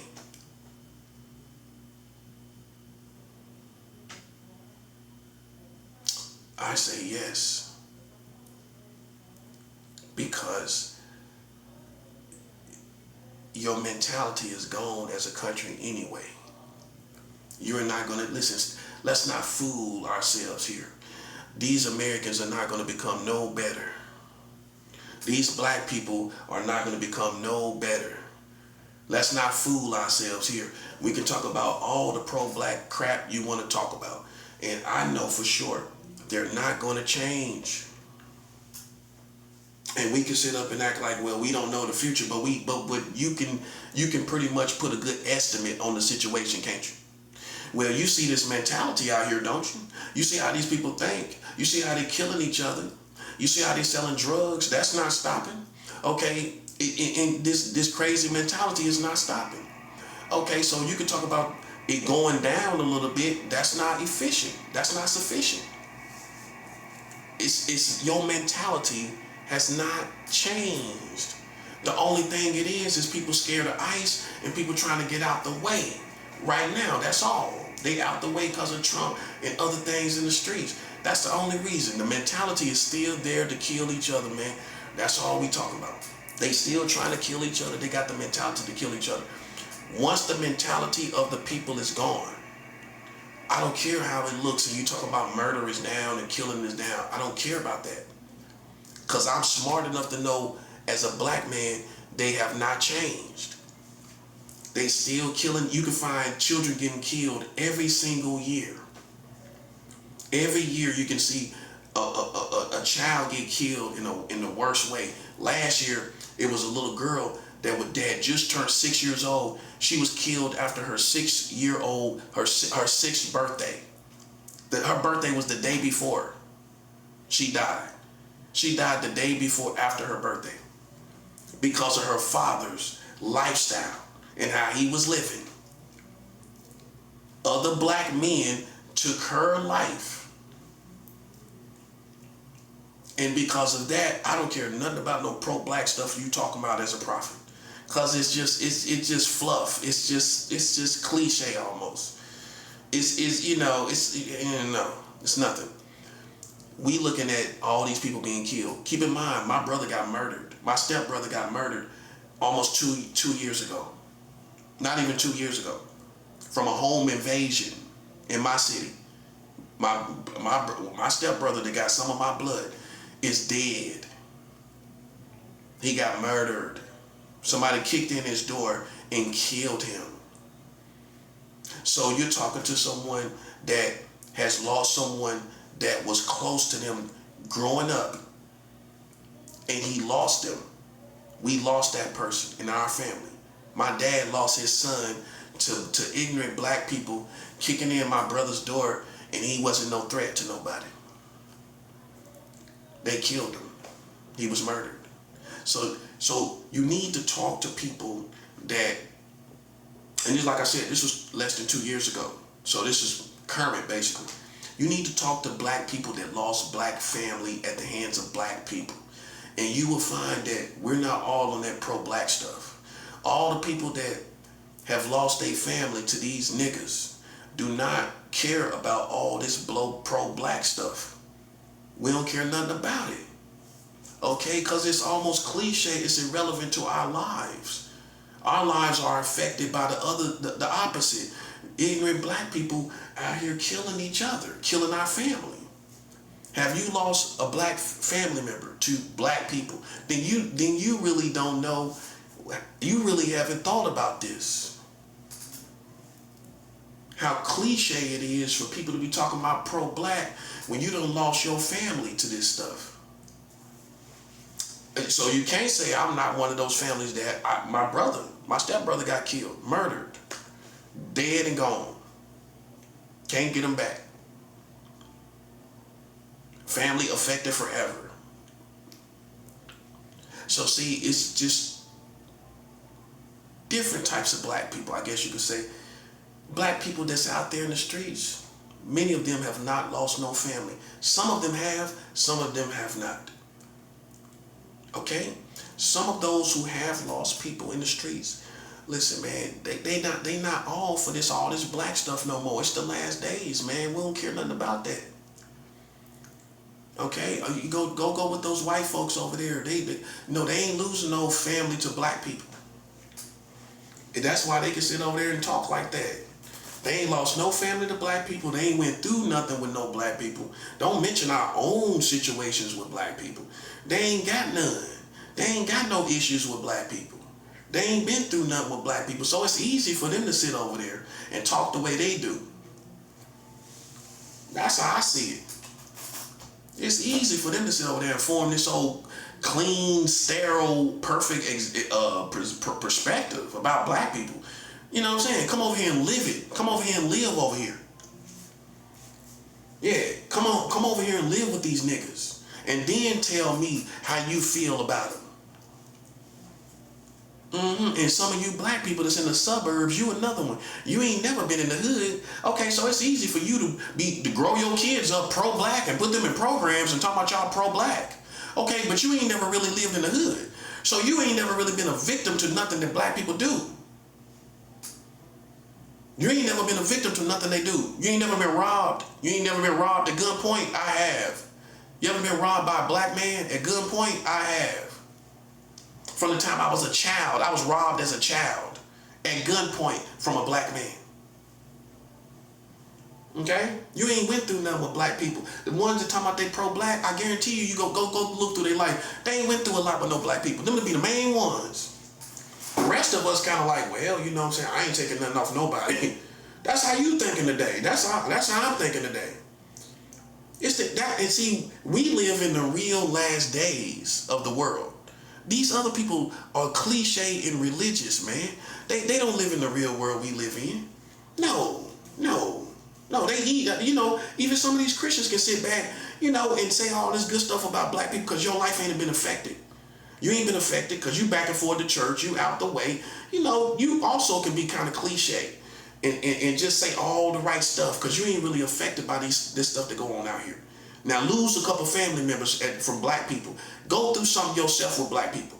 And some real stuff, life-changing stuff, and life-changing things. And then let's see how you look in the cameras. Let's see how you smile at these black people then. Yeah, that's all I'm saying. So you got some black people that, man, listen, we come to terms with it. You know, it's over. You know, it's too much been done. You know, we done lost family members, brothers and sisters and stuff like that. It's just too much been done, bro. Like, you know, that's the real America for black people. The real America for black people, too much has been done. Too much has just been done, bro. You know what I'm saying? You sweeping under the rug as soon as it happened, almost instantaneously. But a lot of other people is not. We looking at it like too much has been done. So you can go over there with white people and, you know, and they thinking like they, whatever they thinking like, you know, but over here, man, you know, that's how you know who's real, man, who's really going through stuff. Because you're going to form that opinion if you really around this stuff. You know what I'm saying? You ain't going to be just talking about no hustling and drug dealing and shooting. And on the offense, you're going to be talking about the defensive stuff. Like, I don't want to deal with half of these black people. I don't want to halfway deal with half of them. Why you going to say that? Because of what your experience with black people. That's why.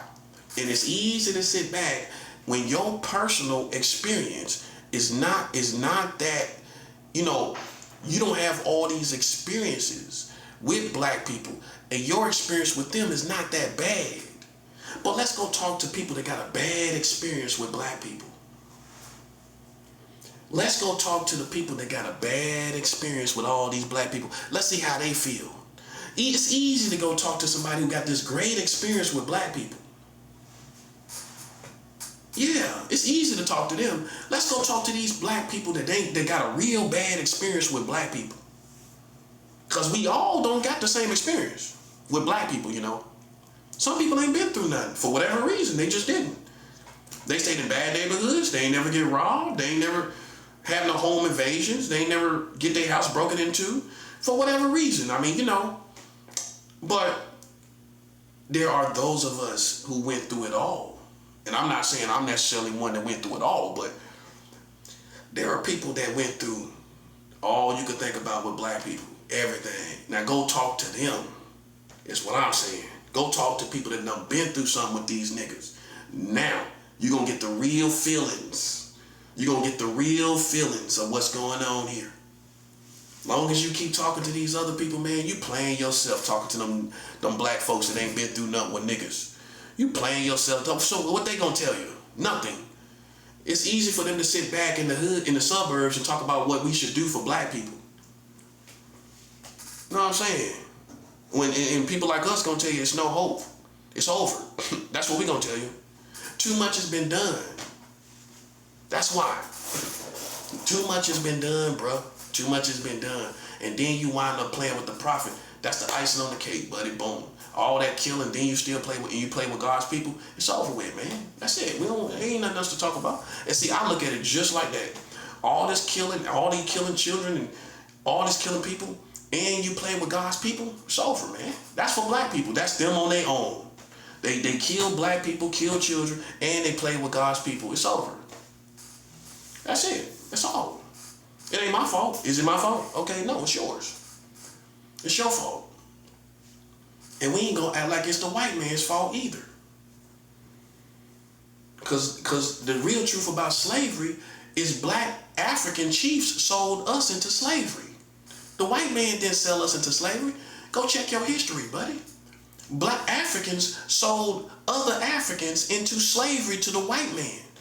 He bought slaves from Africans. That's how you teach black history, sucker. The African chief sold Africans into slavery when he beat a certain tribe in war. He put them on the slave trade. The white man didn't just come over there and just seize a whole bunch of Africans. He had millions of Africans on one boat. How you get millions of Africans on one boat? Just by seizing them. When big as these Africans was, undiluted by other ethnicities, they were 6'2", 6'3" easy. Mandingos, right? How in the world white men seized Mandingos unchallenged? That's common sense. Even the women was big. Even the women was like 5'11" and on up. How in the world a white man come over there and seize Africans? This is what I realized. How he just come over there and get them? And you can see the boats on the horizon. You can see the boats on the horizon, right? Okay, so you got at least about 2 hours to prepare for war. How do Africans see the boats on the horizon every single time? And they got millions of slaves, and it was unchallenged by Africans because Africans the ones sold us into slavery. You got two parts of the transatlantic slave trade. The first part was for the Africans in the islands like Jamaica, Barbados, with the Bajans, in the Virgin Island, and all through the islands, right? Now, the second part was the African American ancestors that went to America. So if you know your history, the transatlantic slave trade is broken down into two parts. It's not one big slave trade. It was two parts, and it was for different. And the reason why it was broken up into two parts because it was two different situations. It wasn't the same situation. The Portuguese are the ones who started the beginning of the first transatlantic slave trade, the first part, where they were seizing houses and seizing Africans, with help from probably other Africans. But they would come into Africa and doing seizes, if you will, seizing Africans from house to house or tribe to tribe or village to village. And those Africans went to Jamaica and Barbados and the Virgin Islands in Bahamas, right? Okay. That's how they got there. That was the first part of the transatlantic slave trade. And Haiti and all of that, right? Okay, by the second part, that was the part where African Americans went to America, where Africans went to America. Okay, that's the second part, not the first part. The first part, they wasn't going to America. The second, so it ain't no need to mention the first part and how it was done. Because Africans wasn't putting them on the slave trade on the first part. The Portuguese were going with other people and seizing Africans. That was the first part. That's the ancestors of all the Africans in the island. By the second part, which makes common sense, they had it down to a science in Africa, where they didn't need to seize no more. The African kings seen what was going on, and he set up a slave trade for the money. Makes common sense. The African chief seen what they was doing. He thought, well, I'm gonna make money off of it by selling my enemies into slavery. It makes common sense, and this is facts. And even Africans over in Africa want to apologize for slavery because they know Africans sold us into slavery. So when you put all that together, you put the real history together, where we sold each other out from the beginning. See, they ain't telling you that in Roots. They ain't telling you that in 12 Years a Slave. They ain't telling you that in none of these black movies. In none of these black movies, they ain't gonna never tell you the truth.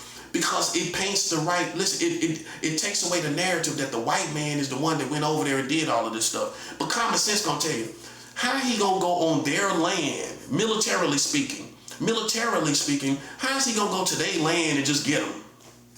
And they know that land like the back of their hands. And they see you in boats, not in planes, not paratroopers, coming down with parachutes. Nah, you're coming from on the horizon. I can see you on the horizon for 2-3 hours, where I can completely prepare. How in the world he just come over there then? Because the African chiefs took his enemies that he won that when he won in war, he took his enemies and put them on the slave trade. So most of your ancestors that makes up the African American community were people that lost wars with other African chiefs, and he took and put them on the slave trade and sold them to Europeans. So then if I was white, I would tell you like this: hey man, listen, the Africans sold y'all into slavery. I ain't sell you into slavery, buddy. Your own people did that to you. And that tells us the real story. So your children can know you don't trust nobody. That's the purpose. Because you'll say, well, what's the purpose? That's all gone because you serve purpose. Because you paint narratives like Africans are so pure and so good and all that. And we sold each other out from the very beginning. We put each other in the slave trade, man. And it makes perfect sense. Now you see, it ain't no perfect race of people. It ain't no good race of people when you see that. When you realize we sold each other into slavery, how you gonna think we some humble, nice, good people? We did it to each other. So then you got uneducated black people and educated black people that understand, listen, from the very beginning, we sold each other out. Ain't no other way to look at it. That's how it happened. And Africans in Africa apologize for it. That tells you how real it is. They actually apologize for that. Because we wouldn't even be here. I wouldn't even be here if it wasn't from that. And my ancestors did come from slavery. My grandmother gave me the stories. I'm from North Carolina. My grandmother gave me the stories about my family on the plantation. That part. So, my family actually was on the plantation. My grandmother was raped by the slave owner. That's the real stories I got. That's why, like me, I have a whole different level of hate. You know what I'm saying? You don't know what happened to your family. Imagine finding out that your grandmother tells you one of your grandmothers was raped in slavery. I know that because of my grandmother. My grandmother was born in 1917, so her mother was born in the 1800s. So, and then her mother was born and then her great-great-grandmother was right there with the slavery. You see what I'm saying? So that was close enough to those generations of slavery for my grandmother to get the information because she was born in 1917, okay? So obviously her mother was born in the 1800s, basically. So that's how I know what happened in my family, where my grandmother was raped in slavery. See, some people know the real history and how it hit home. Not your family, my family. You see what I'm saying? Not your bloodline, mine. Your family might have didn't go through that. Mine did. You see what I'm saying? You're going to feel different. See, we all don't have the same experience, man. We don't all have the same experience in America, man. And that's how you need to hear it. So you can just latch on to this positive mentality or whatever you want to latch on to. And some of us do not have this grand and dandy experience in America, man. And it's never going to be like that. It's too late for it to be like that. Your family been stepped on too many times. You know what I'm saying? For you to feel like you love this country and everything like that. And it ain't going to get no better. Ain't nothing you can do about it. With all the stuff that you've seen that happen, you should know that they done stepped on some people so much, it's nothing you can do. It's nothing you can say that can make it better. Okay? And then for you to play with me, I'm all up in arms about it, buddy. I'm up in arms about it. I'm just doing it God's way. Listen, I know my ancestors would be proud of me for standing, because I don't get the experience. My experience is close to my ancestors' experience. I don't care who's involved, black people and all, I don't care, because they gonna be on the side of white America these days. They gonna have slaves over there on their side, just like they did in the plantation time. You don't see it that way, we do. Because what you was talking about, you couldn't prove. So what it became? A race war. When you couldn't prove it, it became a race war. That's what this is. It don't matter how many niggas they got on their side. Even during the Confederates had niggas too. That's what they don't show you really in the history books. The Confederate Africans were fighting alongside of the Confederates in the Civil War. Okay? So the white man always had niggas on his side. Even if you even look at the Civil War, he had black Confederates that was fighting to keep us, black people fighting to keep us in slavery. They were fighting alongside of Confederates against the Union, against the Yankees. They had black people fighting against the Yankees in the Union, if you will. Or the Yankees, if you will. Okay? That's the real history. So how you think how you think that white man ain't gonna have niggas now? And he had them in the Civil War time. So I'm not one of them dumb people that don't think black people can be used for these white people. Of course. I call them hounds for the slave man, for the slave owner. They're hounds for him. He go find the niggas. That's how we look at it. It's a race war. It's already been a race war because all they doing is now based on my race. Okay, well if you ain't have no charges, what is it then? It's a race war, sucker. That's what it is. So I'm gonna say Charles Manson was right. Even though he was a bona fide racist, he said the world was gonna end with a race war. He had that swastika in the middle of his head. He said it was gonna be a race war, and basically that's what it is, and this is the end. He just didn't live to see it. Hey, he might have been a prophet. I don't know. Maybe he was aligned with the demonic stars or he was satanic. And he seen it that way. But it's kind of funny. With all this stuff going on, and Charles Manson said the world was going to be an apocalyptic type of race war. And basically that's what it is. Listen, I don't care how many niggas they got over there and what they talking about. This is a race war. That's what this is. I don't care what they talk about. Do you hear what I said? I don't care what they're talking about. It's a race war. Because all that is left is my race. That's why. If I was white, they would have let it go. If I was Indian, if I was Chinese, you think they would have kept playing with a Chinese man? No, because he's not part of your culture, not too deeply. So he a person that you kind of overlook, right? So if you had accusations against him, no matter what it was about, you telling me people would still be gang stalking a Chinese man, but they can't find him doing nothing? No, they would not. You looked at me, you're programmed to play with a nigga. That's all it is. In my perfect example, if it was a Chinese man, I don't care what you heard. If you found him out to have a woman, mind his business, and be talking like me, you would have let it go. Niggas would have let it go. Oh, no, that's a Chinese man. That's what they would have said, right or wrong. Yeah. Niggas would have said it. Oh, that's a Chinese man. He ain't doing nothing. He ain't doing nothing wrong. We done with it. Why you ain't done with it with a nigga? Because you programmed to hate a nigga. So it's a race war. That's all it is. Black against black came to a race war. That's how crazy and bugged out it is. It's a race war. When you're programmed to hate me, and I know if it was a Chinese man, even with the same accusations of what you heard, you would have let it go. Yes, you would have, because you're taught to treat every race a certain way. Every race has a certain assignment in America. Chinese people got a certain assignment. Indians from India got a certain assignment. And you're trained to treat them according to their assignment. Hispanic and Latinos have an assignment. Right? But they're losing their assignment to illegal migrants, right? Okay, that's why they get treated a certain way. But you're treated according to your assignment in America.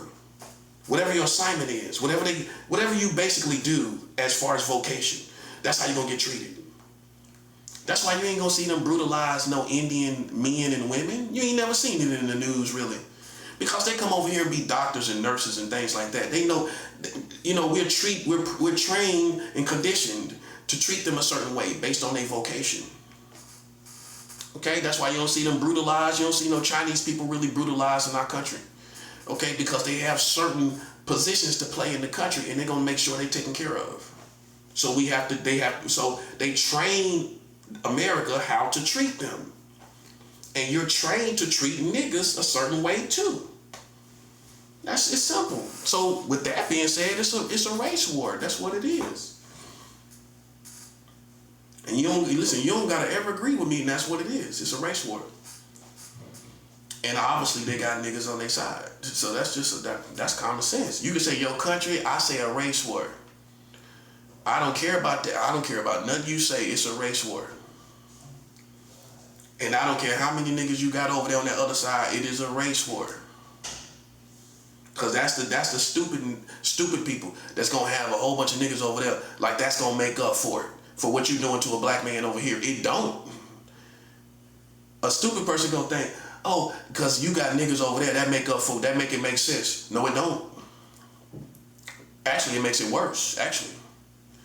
And we know that you had black people with the Confederates, didn't you? Okay, so why wouldn't you have black people now? So we're not razzle-dazzled by that. No, we're not razzle-dazzled by that at all. We know you had black people from the very beginning on your side, even back to the Civil War time. So why wouldn't you have them now? When they confused and don't even know who they are and all kind of stuff. Okay, so you ain't confusing no educated man like me. I don't care how many niggas you got over there. They work for you as white America. And that's how we look at it. So it's a race war with a whole bunch of niggas. So that's just what it is. And we ain't looking at it no differently. We ain't looking at it no other type of way. Okay?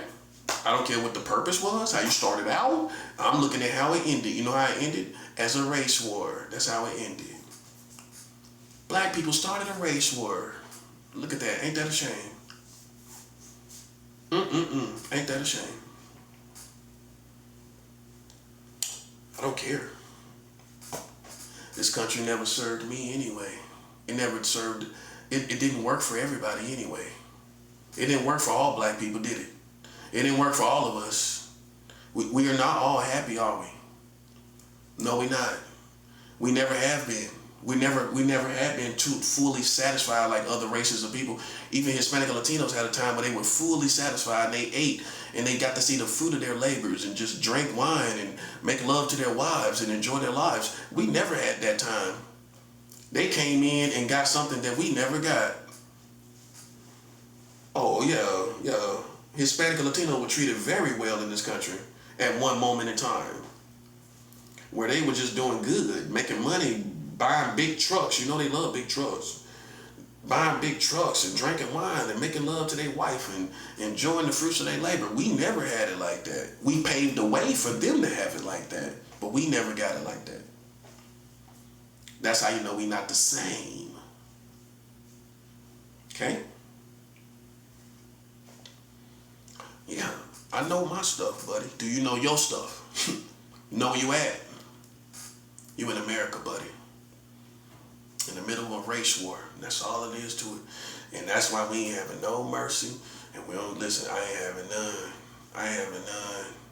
I don't care if they lose Nancy. I don't care if they lose Shaquita too. They can lose Shaquita and Nancy. And it don't matter.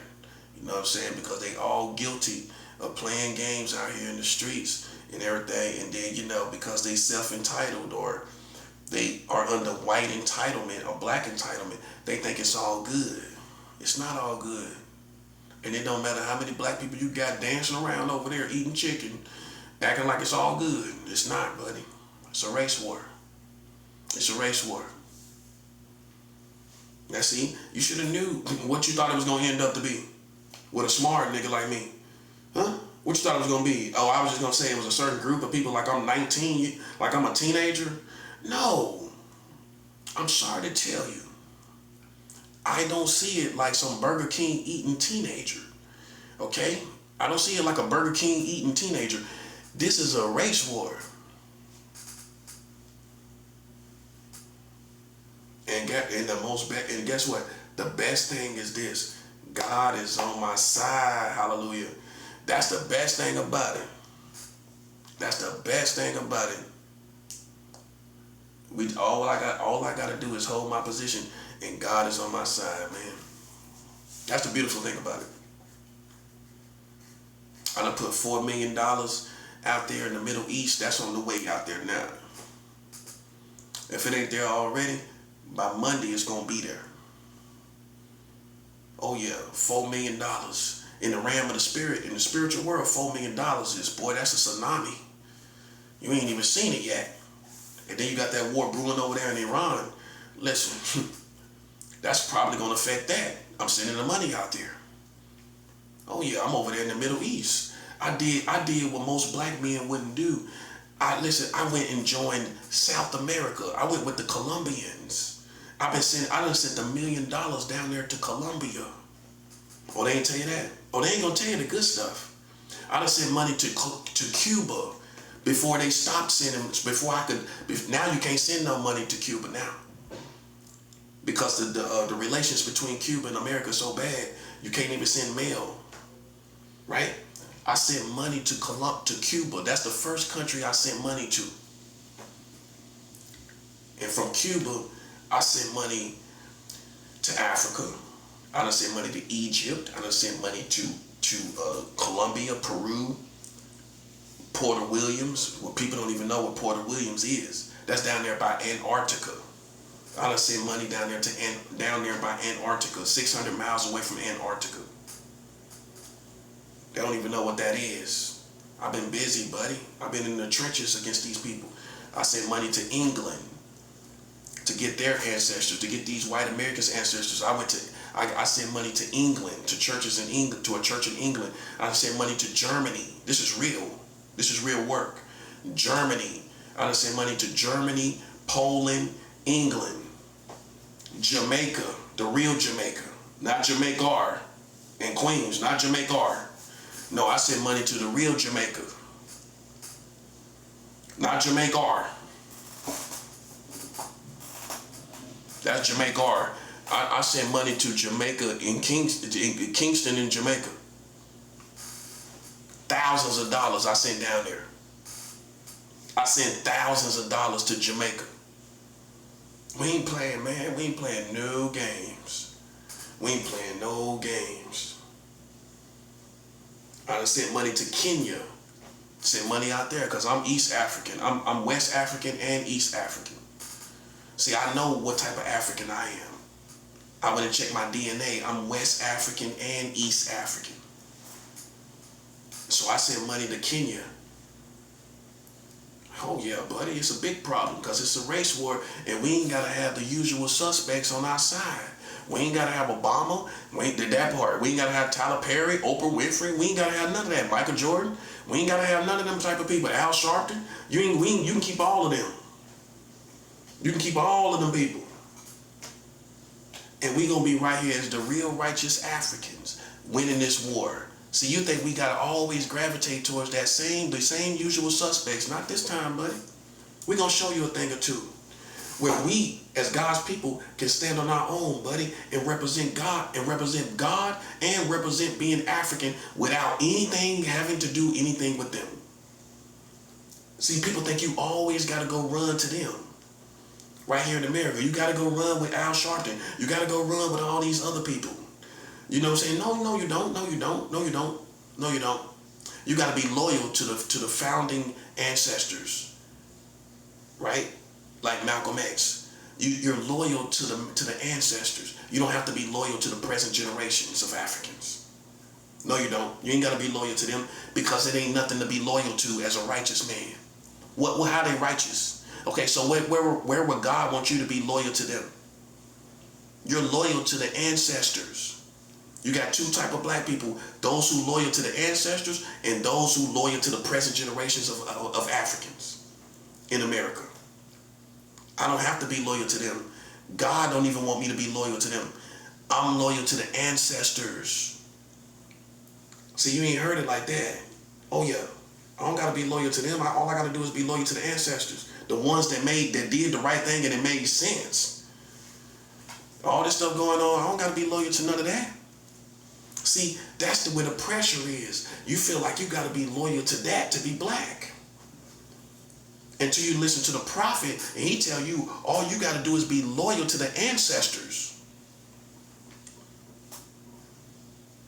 Just admit it. You just ain't had proper teachers. You ain't had proper teachers to show you. You got to be loyal to the ancestors. You don't got to be loyal to this foolishness. And see, that's where the confusion comes in. You don't know if you don't want to feel like a sellout. You don't want to feel like you ain't with them. You don't want to feel like you hate them or whatever. But they doing what they doing, right? And see, what you have to realize is the satanic kingdom has hijacked the present day African Americans. They hijacked by satanic spirits that expose